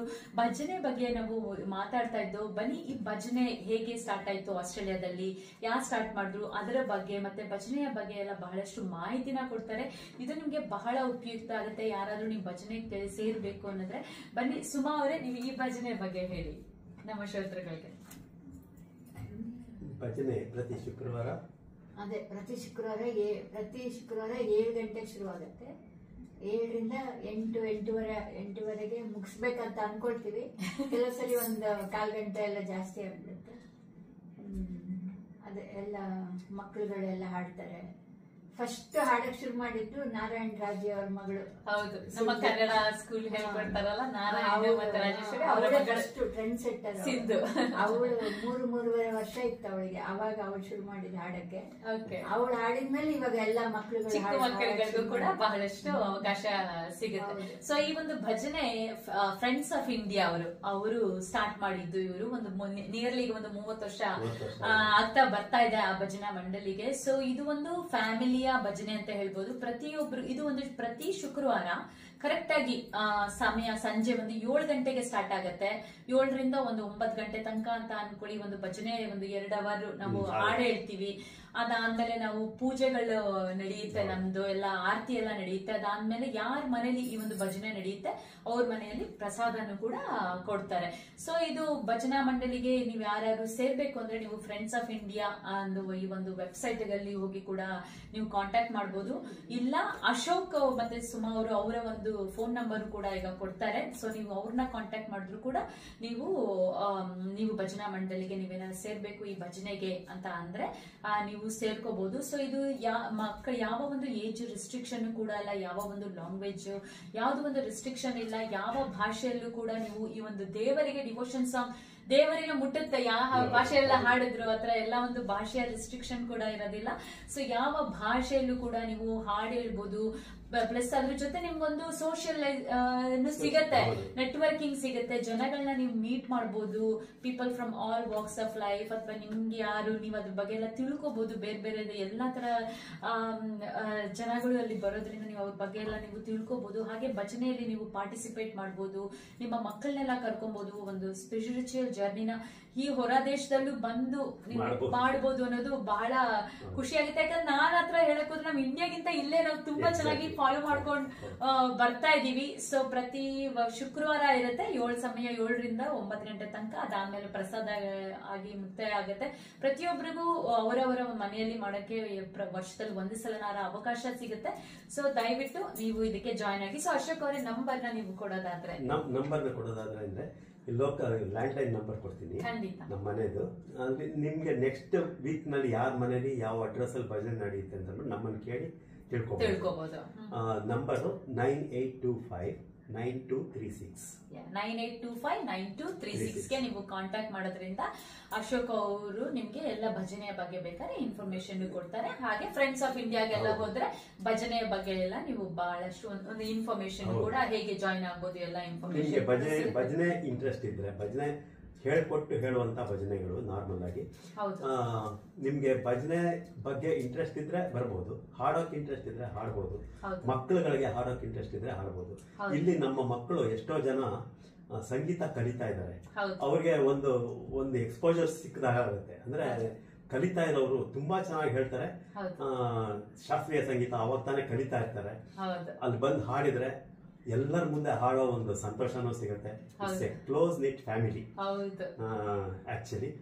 ಯು ವಿಲ್ ಫೀಲ್ ಲೈಕ್ ಒಂದು ಕುಟುಂಬ ಅಂತ ಅನ್ಸುತ್ತೆ ನಿಮ್ಗೇನು ಹೊರಗಡೆಯಿಂದ ನೀವು ಯಾರೋ ಬಂದಿದ್ದೀರಾ ಫಾರಿನರ್ಸ್ ತರ ಅನ್ಸೋದೇ ಇಲ್ಲ. ನಿಮ್ಗೆ ಒಂದು ಕುಟುಂಬಕ್ಕೆ ಬಂದಿದೀವಿ ಅಂತ ನಮ್ಮವರು ಅಂತ ಅನ್ಸುತ್ತೆ ಅಲ್ಲಿ. ಸೊ ಒಂದು ನೀವು ಈಗ ತಾನೇ ಇವ್ರು ಹೇಳ್ದಂಗೆ 3 ವರ್ಷದ ಮಕ್ಕಳಿಂದನೂ ಕೂಡ ಬರ್ತಾರೆ. ಎಷ್ಟು ಚೆನ್ನಾಗಿ ಚಿಕ್ಕ ಚಿಕ್ಕ ಮಕ್ಕಳುಗಳಿಗೂ ಒಂದು ಆಪರ್ಚುನಿಟಿ ಕೊಡ್ತಾರೆ ಭಜನೆ ಹಾಡೋದಿಕ್ಕೆ. ಸೊ ನೀವು ಈಗ ಚಿಕ್ಕರಿಂದನೇ ನೀವು ಮಾಡ್ಕೊಂಡ್ ಬಂದ್ರೆ ಮಕ್ಕಳುಗಳಿಗೆ ಬೆಳೀತಾ ಅವ್ರಿಗೆ ಬಹಳಷ್ಟು ಒಂದು ಉಪಯೋಗ ಕೂಡ ಆಗತ್ತೆ. ಸೊ ಬಹಳಷ್ಟು ಮಾಹಿತಿ ಕೊಟ್ರು ಅಶೋಕ್ ಅವರು ಮತ್ತೆ ಸುಮಾ ಅವರು. ಸೊ ಸುಮಾ ಮತ್ತೆ ಅಶೋಕ್ ಅವರು, ನೀವು ಹೇಳಿದಂಗೆ ಒಂದು 30 ವರ್ಷದಿಂದ ನೀವೇ ಹೇಳಿದ್ರೆ ನೀವು ಡಿಸ್ಕವರ್ ಮಾಡ್ಕೊಂಡು ಹೋದ್ರಿ ಯಾಕೆ ಇದನ್ನ ಮಾಡ್ಬೇಕು ಅಂತೆಲ್ಲ. ಯಾಕಂದ್ರೆ ನಿಮ್ಗೂ ಭಜನೆ ಅಂದ್ರೆ ಏನು ಒಂದು ಅದ್ರ ಬಗ್ಗೆ ಅಷ್ಟೊಂದು ಮುಂಚೆ ಎಲ್ಲ ಏನು ಇಂಟ್ರೆಸ್ಟ್ ಇರಲಿಲ್ಲ. ಸೊ ನೀವೇ ಎಲ್ಲ ಹುಡ್ಕೊಂಡು ಹೋಗಿ ಅದ್ರ ಬಗ್ಗೆ ಎಲ್ಲ ತಿಳ್ಕೊಂಡು ಹಾಗೆ ನೀವು ಡಿಸ್ಕವರ್ ಮಾಡ್ತಾ ನೀವು ಪ್ರಾಣಾಯಾಮ ಬಗ್ಗೆ ಎಲ್ಲ ಡಿಸ್ಕವರ್ ಮಾಡ್ರಿ, ಯೋಗ ಬಗ್ಗೆ ಡಿಸ್ಕವರ್ ಮಾಡ್ರಿ, ಆರ್ಟ್ ಆಫ್ ಲಿವಿಂಗ್, SSY, ಹೀಗೆ ಹಲವಾರು ರಾಮಕೃಷ್ಣ ಆಶ್ರಮ ಬಹಳಷ್ಟು ಕಡೆ ಎಲ್ಲ ಹೋದ್ರಿ ನೀವು. ಸೊ ನೀವು ಒಂದು ಸ್ಪಿರಿಚುವಲ್ ಜರ್ನಿನೇ ನೀವು ಮಾಡಿದ್ರಿ. ಸೊ ನೀವು ಅದನ್ನ ಒಂದು 30 ವರ್ಷದಿಂದ ನೀವು ಕಂಟಿನ್ಯೂ ಮಾಡ್ಕೊಂಡು ಒಂದು ನಿಷ್ಠೆಯಿಂದ ಹೋಗ್ತಾ ಇದ್ದೀರಾ. ಈ ಒಂದು ಸ್ಪಿರಿಚುವಲ್ ಜರ್ನಿ ಹೇಗೆ ನಿಮ್ಮನ್ನ ನೀವು ಹೇಗೆ ತೊಡಗಿಸ್ಕೊಂಡು ಹೇಗೆ ನಿಮ್ಮಲ್ಲಿ ಹೇಗೆ ಒಂದು ಪರಿಣಾಮ ಬೀರಿದೆ ಅದ್ರ ಬಗ್ಗೆನೂ ಶೇರ್ ಮಾಡಿ. ನನ್ನಲ್ಲಿ ಹೇಗೆ ಪರಿಣಾಮ ಬೀರಿದೆಯೋ ಇಲ್ವೋ ಅಂತಾನು ನನಗೆ ಗೊತ್ತಿಲ್ಲ. ಈಗ ಹೇಗೆ ಅಂತಂದ್ರೆ ನನಗೆ ಮೆಡಿಟೇಷನ್ ಇಸ್ ಎವ್ರಿಥಿಂಗ್ ಅನ್ನೋದು ಒಂದು ಗೊತ್ತಾಗಿದೆ. ಪ್ಲಸ್ ಉಪನಿಷತ್ ಇದು ಆ ಮಂತ್ರಗಳು ಅದರದ್ದು ಸಾರ ಮತ್ತೆ ನನ್ನ ಇದರಲ್ಲಿ ಅದು ಅನುಭವಕ್ಕೆ ಬರುತ್ತಾ ಅಂತ ಅನ್ನೋದು ಒಂದು ಸರ್ಚಲ್ಲಿ ಇದ್ದೀನಿ ನಾನು. ಅದು ಟು ಅನ್ ಎಕ್ಸ್ಟೆಂಟ್ ಹೇಗಾಗುತ್ತೆ ಅಂತಂದರೆ, ನಾನು at the end of my session, ಒಂದು ಮೆಡಿಟೇಷನ್ ಸೆಷನ್ ಆದಮೇಲೆ ನಾನು ಫೀಲ್ ಮಾಡೋ ಒಂದು ಶಾಂತಿ ಅದು ಸಾಧಾರಣ ಎಲ್ಲೂ ಯಾವುದೇ ಸಮಯದಲ್ಲೂ ಬೇರೆ ಯಾವುದೇ ಒಂದು ಅಕೇಶನಲ್ಲೂ ಸಿಕ್ಕೋದಿಲ್ಲ. ಅದು ಅಪೂರ್ವವಾದದ್ದು. ಅದು ಎಷ್ಟೋ ಸರಿ ಅನ್ಸುತ್ತೆ ಎದ್ದೇಳ್ಬೇಕಾ ಇವಾಗ, ಹೀಗೆ ಇದ್ಬಿಡೋಣ ಅಂತ. Specially when you lose conscious of your own body, ಹಾಗಾಗೋದು ಬಹಳ ರೇರು.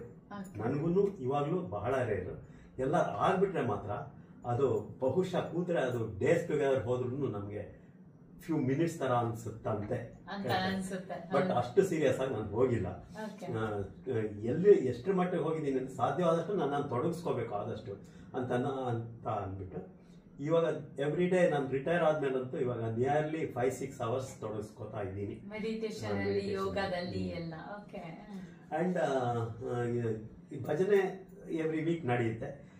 ಎಲ್ಲ ನಾವು ಕೆಲವರಂತೂ ಹೇಳೋದು ಎಷ್ಟು ಭಕ್ತಿ ಭಾವದಿಂದ ಹೇಳ್ತಾರೆ ಅಂತಂದ್ರೆ, ನಾವು ಯಾವಾಗ್ಲೂ ಅಷ್ಟೇ ಭಜನೆಯಲ್ಲಿ ಹೋದಾಗ್ಲೂ ನಾವು ಮಾಡೋದಿಷ್ಟೇ.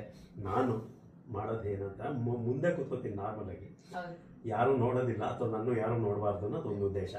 ಕಣ್ಣು ಮುಚ್ಕೊಂಡು ಕೂತ್ಕೊಂಡ್ಬಿಡ್ತೀನಿ, ಭಜನೆನ ಸಂಪೂರ್ಣವಾಗಿ ಅನುಭವಿಸ್ತೀನಿ. ಇವಾಗ ಎಕ್ಸಾಂಪಲ್, ತಿರುಪತಿ ದೇವ್ರ ಬಗ್ಗೆ ಭಜನೆ ಬರ್ತಾ ಇದ್ರೆ ನಾನು ಗರ್ಭಗುಡಿಲೇ ಇರ್ತೀನಿ. ಅದು ಏನಾಗುತ್ತೆ ಅಂತಂದ್ರೆ ಮೆನಿ ಟೈಮ್ಸ್ ನನಗೆ ಆ ದೇವ್ರ ಸಾನ್ನಿಧ್ಯನೇ ಸಿಕ್ಬಿಡುತ್ತೆ. ಅಷ್ಟು ಚೆನ್ನಾಗಿರುತ್ತೆ ಭಜನೆ, ಅಷ್ಟು ಸುಶ್ರಾವ್ಯವಾಗಿ ಹೇಳ್ತಾರೆ. ಸ್ಪೆಷಲಿ ನಾವು ದೊಡ್ಡವರಂತಲ್ಲ, ಮಕ್ಕಳು ಕೂಡ, ಪುಟಾಣಿ ಮಕ್ಕಳು, ನಮ್ಮ ಆಸ್ತಾ ಫಾರ್ ಎಕ್ಸಾಂಪಲ್ ನೆಕ್ಸ್ಟ್ ಜನರೇಷನ್ ಎಷ್ಟು ಚೆನ್ನಾಗಿರ್ತಾರೆ, ತುಂಬಾ ತುಂಬಾ ತುಂಬಾ ಚೆನ್ನಾಗಿರ್ತಾರೆ. ಈ ತರ ಚೆನ್ನಾಗಿ ಹೇಳದೇ ಇರಲಿ, ನೀವು ನಿಮ್ಮನ್ನು ತೊಡಗಿಸ್ಕೊಂಡ್ರೆ ಅದರ ಅನುಭವನೇ ಬೇರೆ. ನಮ್ಗೆ ಅದೇನೆ ನಾನು ಹೇಳಿದ್ನಲ್ಲ, ನಾನು ಕಣ್ಮುಚ್ಕೊಂಡು ಕೂತ್ಕೊಂಡ್ರೆ ಅಕಸ್ಮಾತ್ ನಾನ್ ಹಾಡು ಹೇಳ್ಬೇಕಂದ್ರೆ ನಾಯಕರ ನನ್ನನ್ನು ತಟ್ಟಿ ಎಬ್ಬಿಸ್ಬೇಕು ಹೊರತು ನಾನು ಕಣ್ಬಿಡೋದಿಲ್ಲ ಆತರ. ಸೊ ಆತರ ಮಾಡಿದಾಗ ನೀವು ಯಾರು ಹೇಳ್ತಾ ಇದಾರೆ, ಯಾರು ಇದ್ ಮಾಡ್ತಾ ಇದ್ದಾರೆ, ಯಾವ ಗಮನನೂ ಇರಲ್ಲ. ಪೂರ್ತಿ ಭಜನೆ ತೊಡಗಿಸ್ಕೊಂಡ್ರೆ that itself is meditation ಅಲ್ವಾ. ಅದೇ ಇಂಪಾರ್ಟೆಂಟ್. ಏನಂದ್ರೆ ಶಾಂತಿ ಇಂಪಾರ್ಟೆಂಟ್. ಶಾಂತಿ ಶಾಂತಿ ಶಾಂತಿ ಹೇಳ್ತಾರಲ್ಲ, ಆ ಶಾಂತಿನೇ ನಾವು ಅಟೈನ್ ಮಾಡ್ಬೇಕಾಗಿರೋದು. ಹಾಗಾದ್ರೆ ಇವಾಗ ಎಕ್ಸಾಂಪಲ್ ಮೆಡಿಟೇಷನ್ ಬಗ್ಗೆನೇ ಹೇಳ್ತೀನಿ. ಮೆಡಿಟೇಷನ್ ಅಲ್ಲಿ ನಾವು ಏನ್ ಮಾಡ್ತೀವಿ ಅಂತ ಅಂದ್ಬಿಟ್ಟು ನೀವು ಅನ್ಕೋಬಹುದು, ಪ್ರಾಣಾಯಾಮ ಮಾಡ್ತಾರೆ, ಆಮೇಲೆ ಯಾವುದೋ ಮಂತ್ರಗಳು ಹೇಳ್ತಾರೆ, ಇನ್ಯಾವುದೋ ದೇವರನ್ನ ನೆನೆಸು. ಹೌದು, ಅದೆಲ್ಲ ಮಾಡ್ತೀವಿ. ಅದೆಲ್ಲ ಮಾಡೋದು ಯಾಕೆ ಗೊತ್ತಾ? ಏನನ್ನೂ ಮಾಡದೇ ಇರೋ ಒಂದು ಸ್ಥಿತಿ ಬರಲಿ ಅಂತ ಅನ್ನೋ ಉದ್ದೇಶದಿಂದ ಇದನ್ನ ಪ್ರಿಲಿಮಿನರಿ ಇದಕ್ಕೆ ಪ್ರಿಪ್ರೇಷನ್ಸ್ ಅನ್ಕೋಬಹುದು ಇದನ್ನಷ್ಟೇ. ಅಲ್ಟಿಮೇಟ್ ಆಗಿ ಆ ಮಂತ್ರನೂ ಇರೋದಿಲ್ಲ. ಎಷ್ಟೋ ಸರಿ ಉಸಿರಾಟ ಸ್ಟಾಪ್ ಆಗಿರುತ್ತೆ. ಉಸಿರಾಟ ಸ್ಟಾಪ್ ಅದೆಲ್ಲ ಬಹಳ ಮುಂಚೆ ಬಿಗಿನಿಂಗ್ ಸಮಯದಲ್ಲೇ ನನಗೆ ಅನುಭವಿಸಿದೆ ಅದನ್ನ. ಆ ಉಸಿರಾಟ ಸ್ಟಾಪ್ ಆದಾಗ್ಲೇನೆ ನಿಮ್ಗೆ ಅನುಭವಗಳು ಶುರುವಾಗುತ್ತೆ, ಅಲೌಕಿಕ ಅನುಭವಗಳು. ಅದು ಎಕ್ಸ್ಪ್ಲೈನ್ ಮಾಡೋಕ್ಕಾಗಲ್ಲ. ಅಂಡ್ ನಿಮ್ ಸ್ಥಿತಿ ಯಾವ ರೀತಿ ಇರುತ್ತೆ ಅಂದ್ರೆ ಆನಂದ ಅಂದ್ರೆ ಆ ರೀತಿ ಆನಂದನೂ ಅನುಭವಿಸೇ ಇರಲ್ಲ ನಾನು. ಅಷ್ಟು ಟು ಅನ್ ಎಕ್ಸ್ಟೆಂಟ್ ಕರೆಕ್ಟ್ ಆಗಿ ಹೇಳ್ಬೇಕಂದ್ರೆ ಇಟ್ ಇಸ್ ಸಮಥಿಂಗ್ ಟಾಕ್ಸಿಕ್. ಅದು ಅಷ್ಟು ಅದ್ರ ಮೇಲೆ ಅಲ್ಲೇ ಇದ್ದು ಬಿಡೋಣ, ಬೇಡ ಬರೋದು, ಈಚೆ ಬರೋದು ಬೇಡ, ಈ ಪ್ರಪಂಚಕ್ಕೆ ಬರೋದೇ ಬೇಡ ಅಂತ ಅನ್ನೋ ಸ್ಥಿತಿ ಬರುತ್ತೆ. ಆಮೇಲೆ ಮುಂದೆ ಏನಾಗುತ್ತೆ ನನಗೆ ಗೊತ್ತಿಲ್ಲ, ಬಟ್ ಇಷ್ಟೇ ನಾವು ಅನುಭವಿಸಿರೋದು. ಅದು ಆ ಇದ್ರದ್ದು ಎಕ್ಸ್ಪೆಕ್ಟೇಷನ್ ಅಲ್ಲೇನೆ ಆ ಸ್ಥಿತಿ ಬರುತ್ತೆ ಅನ್ನೋ ಎಕ್ಸ್ಪೆಕ್ಟೇಷನ್ ಅಲ್ಲೇ ನಾವು ಪ್ರತಿ ಸರಿನೂ ನಾವು ಪ್ರಾಕ್ಟೀಸ್ ಮಾಡ್ಕೊಂಡು ಹೋಗ್ತಾ ಇರ್ತೀರಾ. ಸೊ ಒಂದು ನಿಮಗೆ ಏನಂದ್ರೆ ಈ ಒಂದು ಸ್ಪಿರಿಚುವಲ್ ಜರ್ನಿ ನಿಮ್ಗೆ ಒಂದು ಬಹಳಷ್ಟು ಚೇಂಜಸ್ ನ ನಿಮ್ಗೆ, ಆಮೇಲೆ ನೀವು ಹೇಳ್ದಂಗೆ ಶಾಂತಿ, ಪೀಸ್ಗೋಸ್ಕರ ನಿಮ್ಮಲ್ಲಿ ನೀವು ಒಂದು ಶಾಂತಿನ ತರಬೇಕು, ಅದೊಂದೊಂಥರ ಅನ್ಎಕ್ಸ್ಪ್ಲೈನಬಲ್ ಅನ್ಎಕ್ಸ್ಪ್ರೆಸಿಬಲ್, ಅದೆಲ್ಲ ಒಂಥರ ನೀವ್ ಹೇಳ್ದಂಗೆ ಆತರ ಒಂದು ಖುಷಿ ಬೇರೆ ಯಾವ್ದು ಮಾಡಿದ್ರು ನಿಮ್ಗೆ ಅದೊಂದು ಸಿಗಲ್ಲ. You attain that peace. So ಅದನ್ನ ಮಾಡೋದ್ರಿಂದ ಆಮೇಲೆ ಪ್ಲಸ್ ಏನಂದ್ರೆ ನಿಮ್ಮ ಮನಸ್ಸನ್ನು ನೀವು ಹತೋಟಿಯಲ್ಲಿ ಹಿಡ್ಕೋಬಹುದು. ಪ್ಲಸ್ ನೀವ್ ಹೇಳ್ದಂಗೆ ಈ ಸ್ಪಿರಿಚುವಲ್ ಜರ್ನಿ ಮಾಡೋದ್ರಿಂದ ಫ್ರಮ್ ಮೈಂಡ್ ಟು ಸೋಲ್ ಒಂದು ಜರ್ನಿ ಕೊಡುತ್ತೆ. ಆಮೇಲೆ ನಿಮ್ಮ ಬಗ್ಗೆ ನೀವೊಂದು ಡಿಸ್ಕವರ್ ನೀವು ಮಾಡ್ಕೋಬಹುದು. ಸೊ ನೀವು ನಿಮ್ಮನಲ್ಲಿ ನೀವೊಂದು ಡಿವೈನ್ ಇದರಲ್ಲಿ ನೀವು ತೊಡಗಿಸ್ಕೋಬಹುದು. ಈಗ ಅದೇ ನಾವು ಇದಕ್ಕೆ ಹೋಗ್ತೀವಲ್ಲ, ಪ್ರವಚನಗಳಿಗೆಲ್ಲ ಹೋಗ್ತೀವಲ್ಲ, ತುಂಬಾ ತುಂಬಾ ತುಂಬಾ ಜನಗಳ ಹತ್ರ ನನ್ನ ಪ್ರವಚನಗಳು ಮಾತಾಡೋದು ಇದೆಲ್ಲ ಕೇಳಿದೀವಿ. ಕೇಳ್ಬಿಟ್ಟು ಬಂದು ನಾವು ನಾರ್ಮಲ್ಲೇ ಆಗಿರ್ತೀವಿ, ಏನು ಚೇಂಜಸ್ ಆಗಲ್ಲ. ನಮಗೆ ಚೇಂಜಸ್ ಆಗ್ಬೇಕಾದ್ರೆ ನಾವು ಪರ್ಸನಲ್ ಆಗಿ ಅದನ್ನ ಅಡಾಪ್ಟ್ ಮಾಡ್ಕೋಬೇಕು. ಡಿಸಿಪ್ಲಿನ್ ಆಗಿ ತುಂಬಾ ನಾವು we should think over a lot about whatever has been conveyed to us. ಅದು ಇಂಪಾರ್ಟೆಂಟ್. ನಾವು ಪ್ರಾಕ್ಟಿಕಲ್ ತುಂಬಾ ಇಂಪಾರ್ಟೆಂಟ್. ಥಿಯರಿ ನೀವು 100 ಬುಕ್ಸ್ ಓದಿ 1000 ಲೆಕ್ಚರ್ಸ್ ಕೇಳಿ ಏನು ಪ್ರಯೋಜನ ಆಗಲ್ಲ. ನಾವು ಅಡಾಪ್ಟ್ ಮಾಡ್ಕೊಂಡು ಪ್ರಾಕ್ಟೀಸ್ ಮಾಡಿದ್ರೇನೆ ಇದಾಗದು. ಅದಕ್ಕೆ ನಾನು ಇತ್ತೀಚೆಗೆ ಲೆಕ್ಚರ್ಸ್ಗೆಲ್ಲ ಹೋಗೋದು ಸ್ಟಾಪ್ ಮಾಡ್ಬಿಟ್ಟಿದ್ದೀನಿ. ಸಾಕು, ಇನ್ ಪ್ರಾಕ್ಟಿಕಲ್ ಮಾಡೋಣ, ಏನಿದ್ರು ಪ್ರಾಕ್ಟಿಕಲ್ ಮಾಡೋಣ ಅಂತ ಅಂದ್ಬಿಟ್ಟು ನಾನು ಧ್ಯಾನಕ್ಕೆ ಕೂತ್ಕೊಳ್ಳೋವಾಗಲೂ ಕೆಲವು ಪುಸ್ತಕಗಳನ್ನ ರೆಫರ್ ಮಾಡ್ತೀನಿ. ಕೆಲವು ಪ್ರವಚನಗಳನ್ನ ನಾನು ಇದ್ರಲ್ಲಿ ಕೇಳ್ತೀನಿ, ಯೂಟ್ಯೂಬ್ ಅಲ್ಲಿ ಎಲ್ಲ ಇದರಲ್ಲೆಲ್ಲ ಕೇಳ್ತೀನಿ. ಕೇಳ್ಬಿಟ್ಟು ಅದು ಏನಕ್ಕಂತಂದ್ರೆ ಜಸ್ಟ್ ಪ್ರಿಲಿಮಿನರಿ. ಅದು ಅಂದ್ರೆ ನಾನು ಮಾಡೋದಕ್ಕೆ ಮುಂಚೆ ನಾನು ಪ್ರಿಪೇರ್ ಮಾಡ್ಕೊಳ್ಳೋದು, ಅಷ್ಟು ಮಾಡ್ಕೊಂಡು ಆಮೇಲೆ ಅದ್ರ ಬಗ್ಗೆನೇ ಥಿಂಕ್ ಮಾಡ್ತಾ ಇರ್ಬೇಕು. ಥಿಂಕ್ ಮಾಡ್ಕೊಂಡು ಅದೇ ನೋಡಿ, ಏನಾದ್ರೂ ನೀವು ಮಾಡ್ಬೇಕಂದ್ರೆ ಈ ಪ್ರಪಂಚದಲ್ಲಿ ನೀವೇನಾದ್ರು ಮಾಡ್ಬೇಕು ಅಲ್ವಾ? ನೀವು ಕಷ್ಟಪಡ್ಬೇಕು. ಈಗ ರೇಡಿಯೋ ಮಾಡ್ಬೇಕಂದ್ರೆ ಬರ್ಬೇಕು, ಕುತ್ಕೋಬೇಕು, ಎಲ್ಲ ಮಾಡ್ಬೇಕು. ಒಂದು ಮನೆ ಕಟ್ಬೇಕಂದ್ರೂ ಏನಾದ್ರು ಮಾಡ್ಬೇಕು. ಎಲ್ಲದಕ್ಕಿಂತ ಜಾಸ್ತಿ ಮೋಕ್ಷ ಅಂತೆ. ಮೋಕ್ಷ ಅಂತಂದ್ರೆ to attain that supreme bliss ಅಂತ ಹೇಳ್ತಾರೆ. ಅದು ಅಟೈನ್ ಮಾಡೋದೇನೆ ಎವ್ರಿಥಿಂಗ್. ಅದು ಅದಕ್ಕೆ ಇಟ್ಸ್ ಬಿಯಾಂಡ್ ಎನಿಥಿಂಗ್. ಅದನ್ನ ಮಾಡಕ್ಕೆ ಏನ್ ಮಾಡ್ಬೇಕು ಅಂತಂದ್ರೆ ಏನು ಮಾಡಬಾರ್ದು ಅಂದ್ರೆ ಅದೇ ಮೆಡಿಟೇಷನ್. ಸುಮ್ಮನೆ when you keep quiet thinking over something, ಆ ಥಾಟ್ಸನ್ನು ಹೊರಟೋದ್ಮೇಲೆ ಆಮೇಲೆ ನೀವು ಎಕ್ಸ್ಪೆಕ್ಟ್ ಮಾಡ್ತೀರಾ ಇನ್ನೇನಾಗುತ್ತೆ ಅದೆಲ್ಲ ಹೋಗ್ಬಿಟ್ಟು ನಿಮ್ಮನ್ನೇ ನೀವು ಮರ್ತೋಗ್ತೀರಲ್ಲ, ಅವಾಗ್ಲೇ ಮೋಕ್ಷ ಅನ್ನೋದು. ನೀವೇನು ಮಾಡಬಾರ್ದು ಅಂದ್ರೆ your mind should be totally ಇದು ಎಲ್ಲಾದ್ರಿಂದ ಒಂದು ಡಿಟ್ಯಾಚ್ ಆಗ್ಬಿಟ್ಟು ಮೈಂಡ್ ಅಲ್ಲಿ ಏನೂ ಥಿಂಕ್ ಮಾಡಬಾರ್ದು. ಥಾಟ್ಲೆಸ್ ಸ್ಟೇಜಿಗೆ ಬರಬೇಕು. ಅವಾಗ್ಲೇನೆ ನೀವು ಏನದು ಇದ್ರದ್ದು ಬ್ಯೂಟಿ ಏನು ಅಂತ ಅಂದ್ಬಿಟ್ಟು ನಿಮಗೆ ಗೊತ್ತಾಗ್ಲಿ, ಸೆಲ್ಫ್ ದ ಬ್ಯೂಟಿ ಏನು ಅಂತ. ಖಂಡಿತ ಬಹಳ ಚೆನ್ನಾಗೆಲ್ಲ ಹೇಳಿದ್ರಿ ಅಶೋಕ್ ಅವರೇ. ಸೊ ನಾವೀಗ ಪ್ರತಿ ವಾರ ಈ ಒಂದು ಆಹಾರವೇ ಔಷಧಿ ಅಂತ ಒಂದು ಸೆಗ್ಮೆಂಟ್ ನಾವು ಮಾಡ್ತೀವಿ. ಒಂದೊಂದ್ಸಲ ಟೈಮ್ ಇದ್ದಾಗ ನಾವು ಮಾಡ್ತೀವಿ, ಒಂದೊಂದ್ಸಲ ಇರೋದಿಲ್ಲ.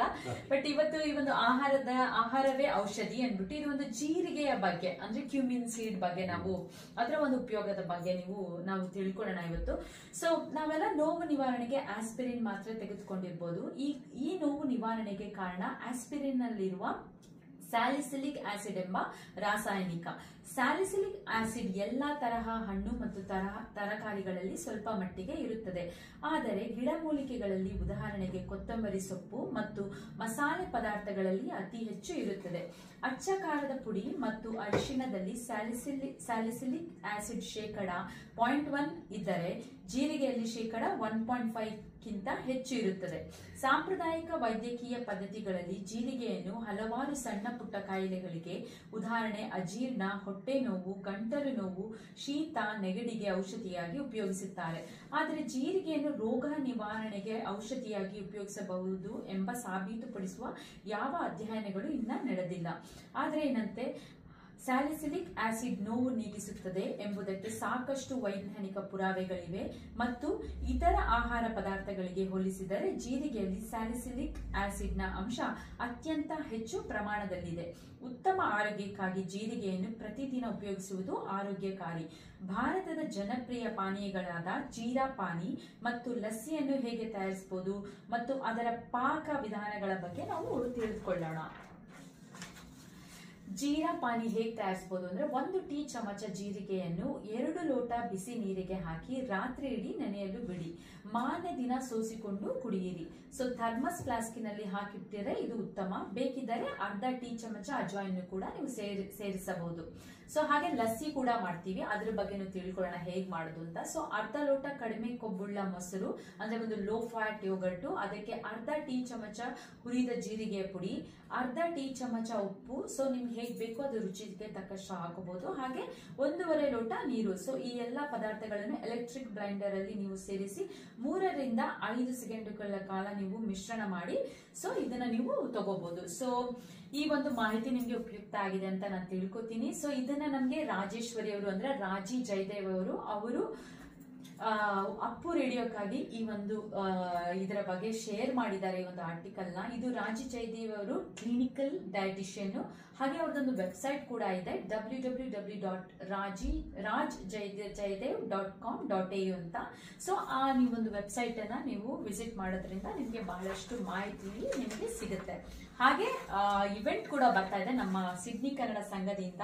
So this is evening of melody and comedy ಅಂದ್ರೆ ಸಂಗೀತ ಮತ್ತೆ ಹಾಸ್ಯದ ಒಂದು ಇವೆಂಟ್ ಇದು. ಈವೆಂಟ್ ನ ಮನೋರಂಜಿಸಲು ಬರ್ತಿದ್ದಾರೆ MS ಐಶ್ವರ್ಯ ರಂಗರಾಜನ್, ಇವರೊಂದು ಸರಿಗಮಪ ಫೇಮ್ ಅವರು, ಹಾಗೆ ಶ್ರೀ ವಿನಾಯಕ ಕುಲಕರ್ಣಿ ಅವರು. ಸೊ ಇದು 21ನೇ ತಾರೀಕು ಜೂನ್ ಸಂಜೆ 6 ಗಂಟೆಗೆ ಬಿ ಕ್ರಾಫ್ಟ್ ಕಮ್ಯುನಿಟಿ ಸೆಂಟರ್ ಅಲ್ಲಿ ಆಯೋಜಿಸಲಾಗಿದೆ. ಸೊ ನೀವು ಟಿಕೆಟ್ ಬೇಕಂದ್ರೆ book.stripe.com ಹೋಗಬಹುದು ಅಥವಾ kannada.org.au. ಹಾಗೆ ನಾವು ಈ ಫ್ಲೈಯರ್ ಅಲ್ಲೂ ಕೂಡ ಅದರ ಒಂದು QR ಕೋಡ್ ನ ನಾವು ನಮ್ಮ ಒಂದು ಅಪ್ಪು ರೇಡಿಯೋಲೆಲ್ಲ ಶೇರ್ ಮಾಡಿದೀವಿ. ಸೊ ನೀವು ಈ QR ಕೋಡ್ ನ ಸ್ಕ್ಯಾನ್ ಮಾಡೋದ್ರಿಂದ ಕೂಡ ನೀವು ಒಂದು ಟಿಕೆಟ್ ಬಗ್ಗೆ ಈ ಒಂದು ಇವೆಂಟ್ ಬಗ್ಗೆ ಬಹಳ ಮಾಹಿತಿಗಳು ಇದ್ರ ಮಾಹಿತಿ ಎಲ್ಲ ಸಿಗುತ್ತೆ. ಸೊ ಅಶೋಕ್ ಅವರೇ ಮತ್ತೆ ಸುಮಾ ಅವರೇ, ಇನ್ನೇನು ನಮ್ಮ ಕಾರ್ಯಕ್ರಮ ಮುಕ್ತಾಯ ಹಂತಕ್ಕೆ ಬಂತು. ಕೇವಲ 3 ನಿಮಿಷ ಇದೆ. ಸೊ ನೀವು ಬಂದು ನಿಮ್ಮ ಒಂದು ಭಜನೆಯ ಬಗ್ಗೆ, ಸ್ಪಿರಿಚುವಲ್ ಜರ್ನಿ ಬಗ್ಗೆ, ಮೆಡಿಟೇಷನ್ ಬಗ್ಗೆ, ಯೋಗದ ಬಗ್ಗೆ ಎಲ್ಲ ಬಹಳಷ್ಟು ಮಾಹಿತಿಗಳನ್ನ ನೀವು ಶೇರ್ ಮಾಡಿದ್ರಿ. ಸೊ ನಮ್ಮ ಬರುವ ಈ ಒಂದು ಈಗಿರೋ ಒಂದು ಪೀಳಿಗೆಗೆ, ಮುಂಬರುವ ಪೀಳಿಗೆಗೆ ನೀವೇನಾದ್ರೂ ಒಂದು ಮೆಸೇಜ್ ಕೊಡೋದಾದ್ರೆ ದಯವಿಟ್ಟು ನಮ್ಮ ಶ್ರೋತೃಗಳ ಹತ್ರ ಶೇರ್ ಮಾಡಿ. ಮುಂಬರುವ ಪೀಳಿಗೆಗೆ ನಾವು ಮೆಸೇಜ್ ಅಂತ ಏನೂ ಕೊಡೋದಿಲ್ಲ.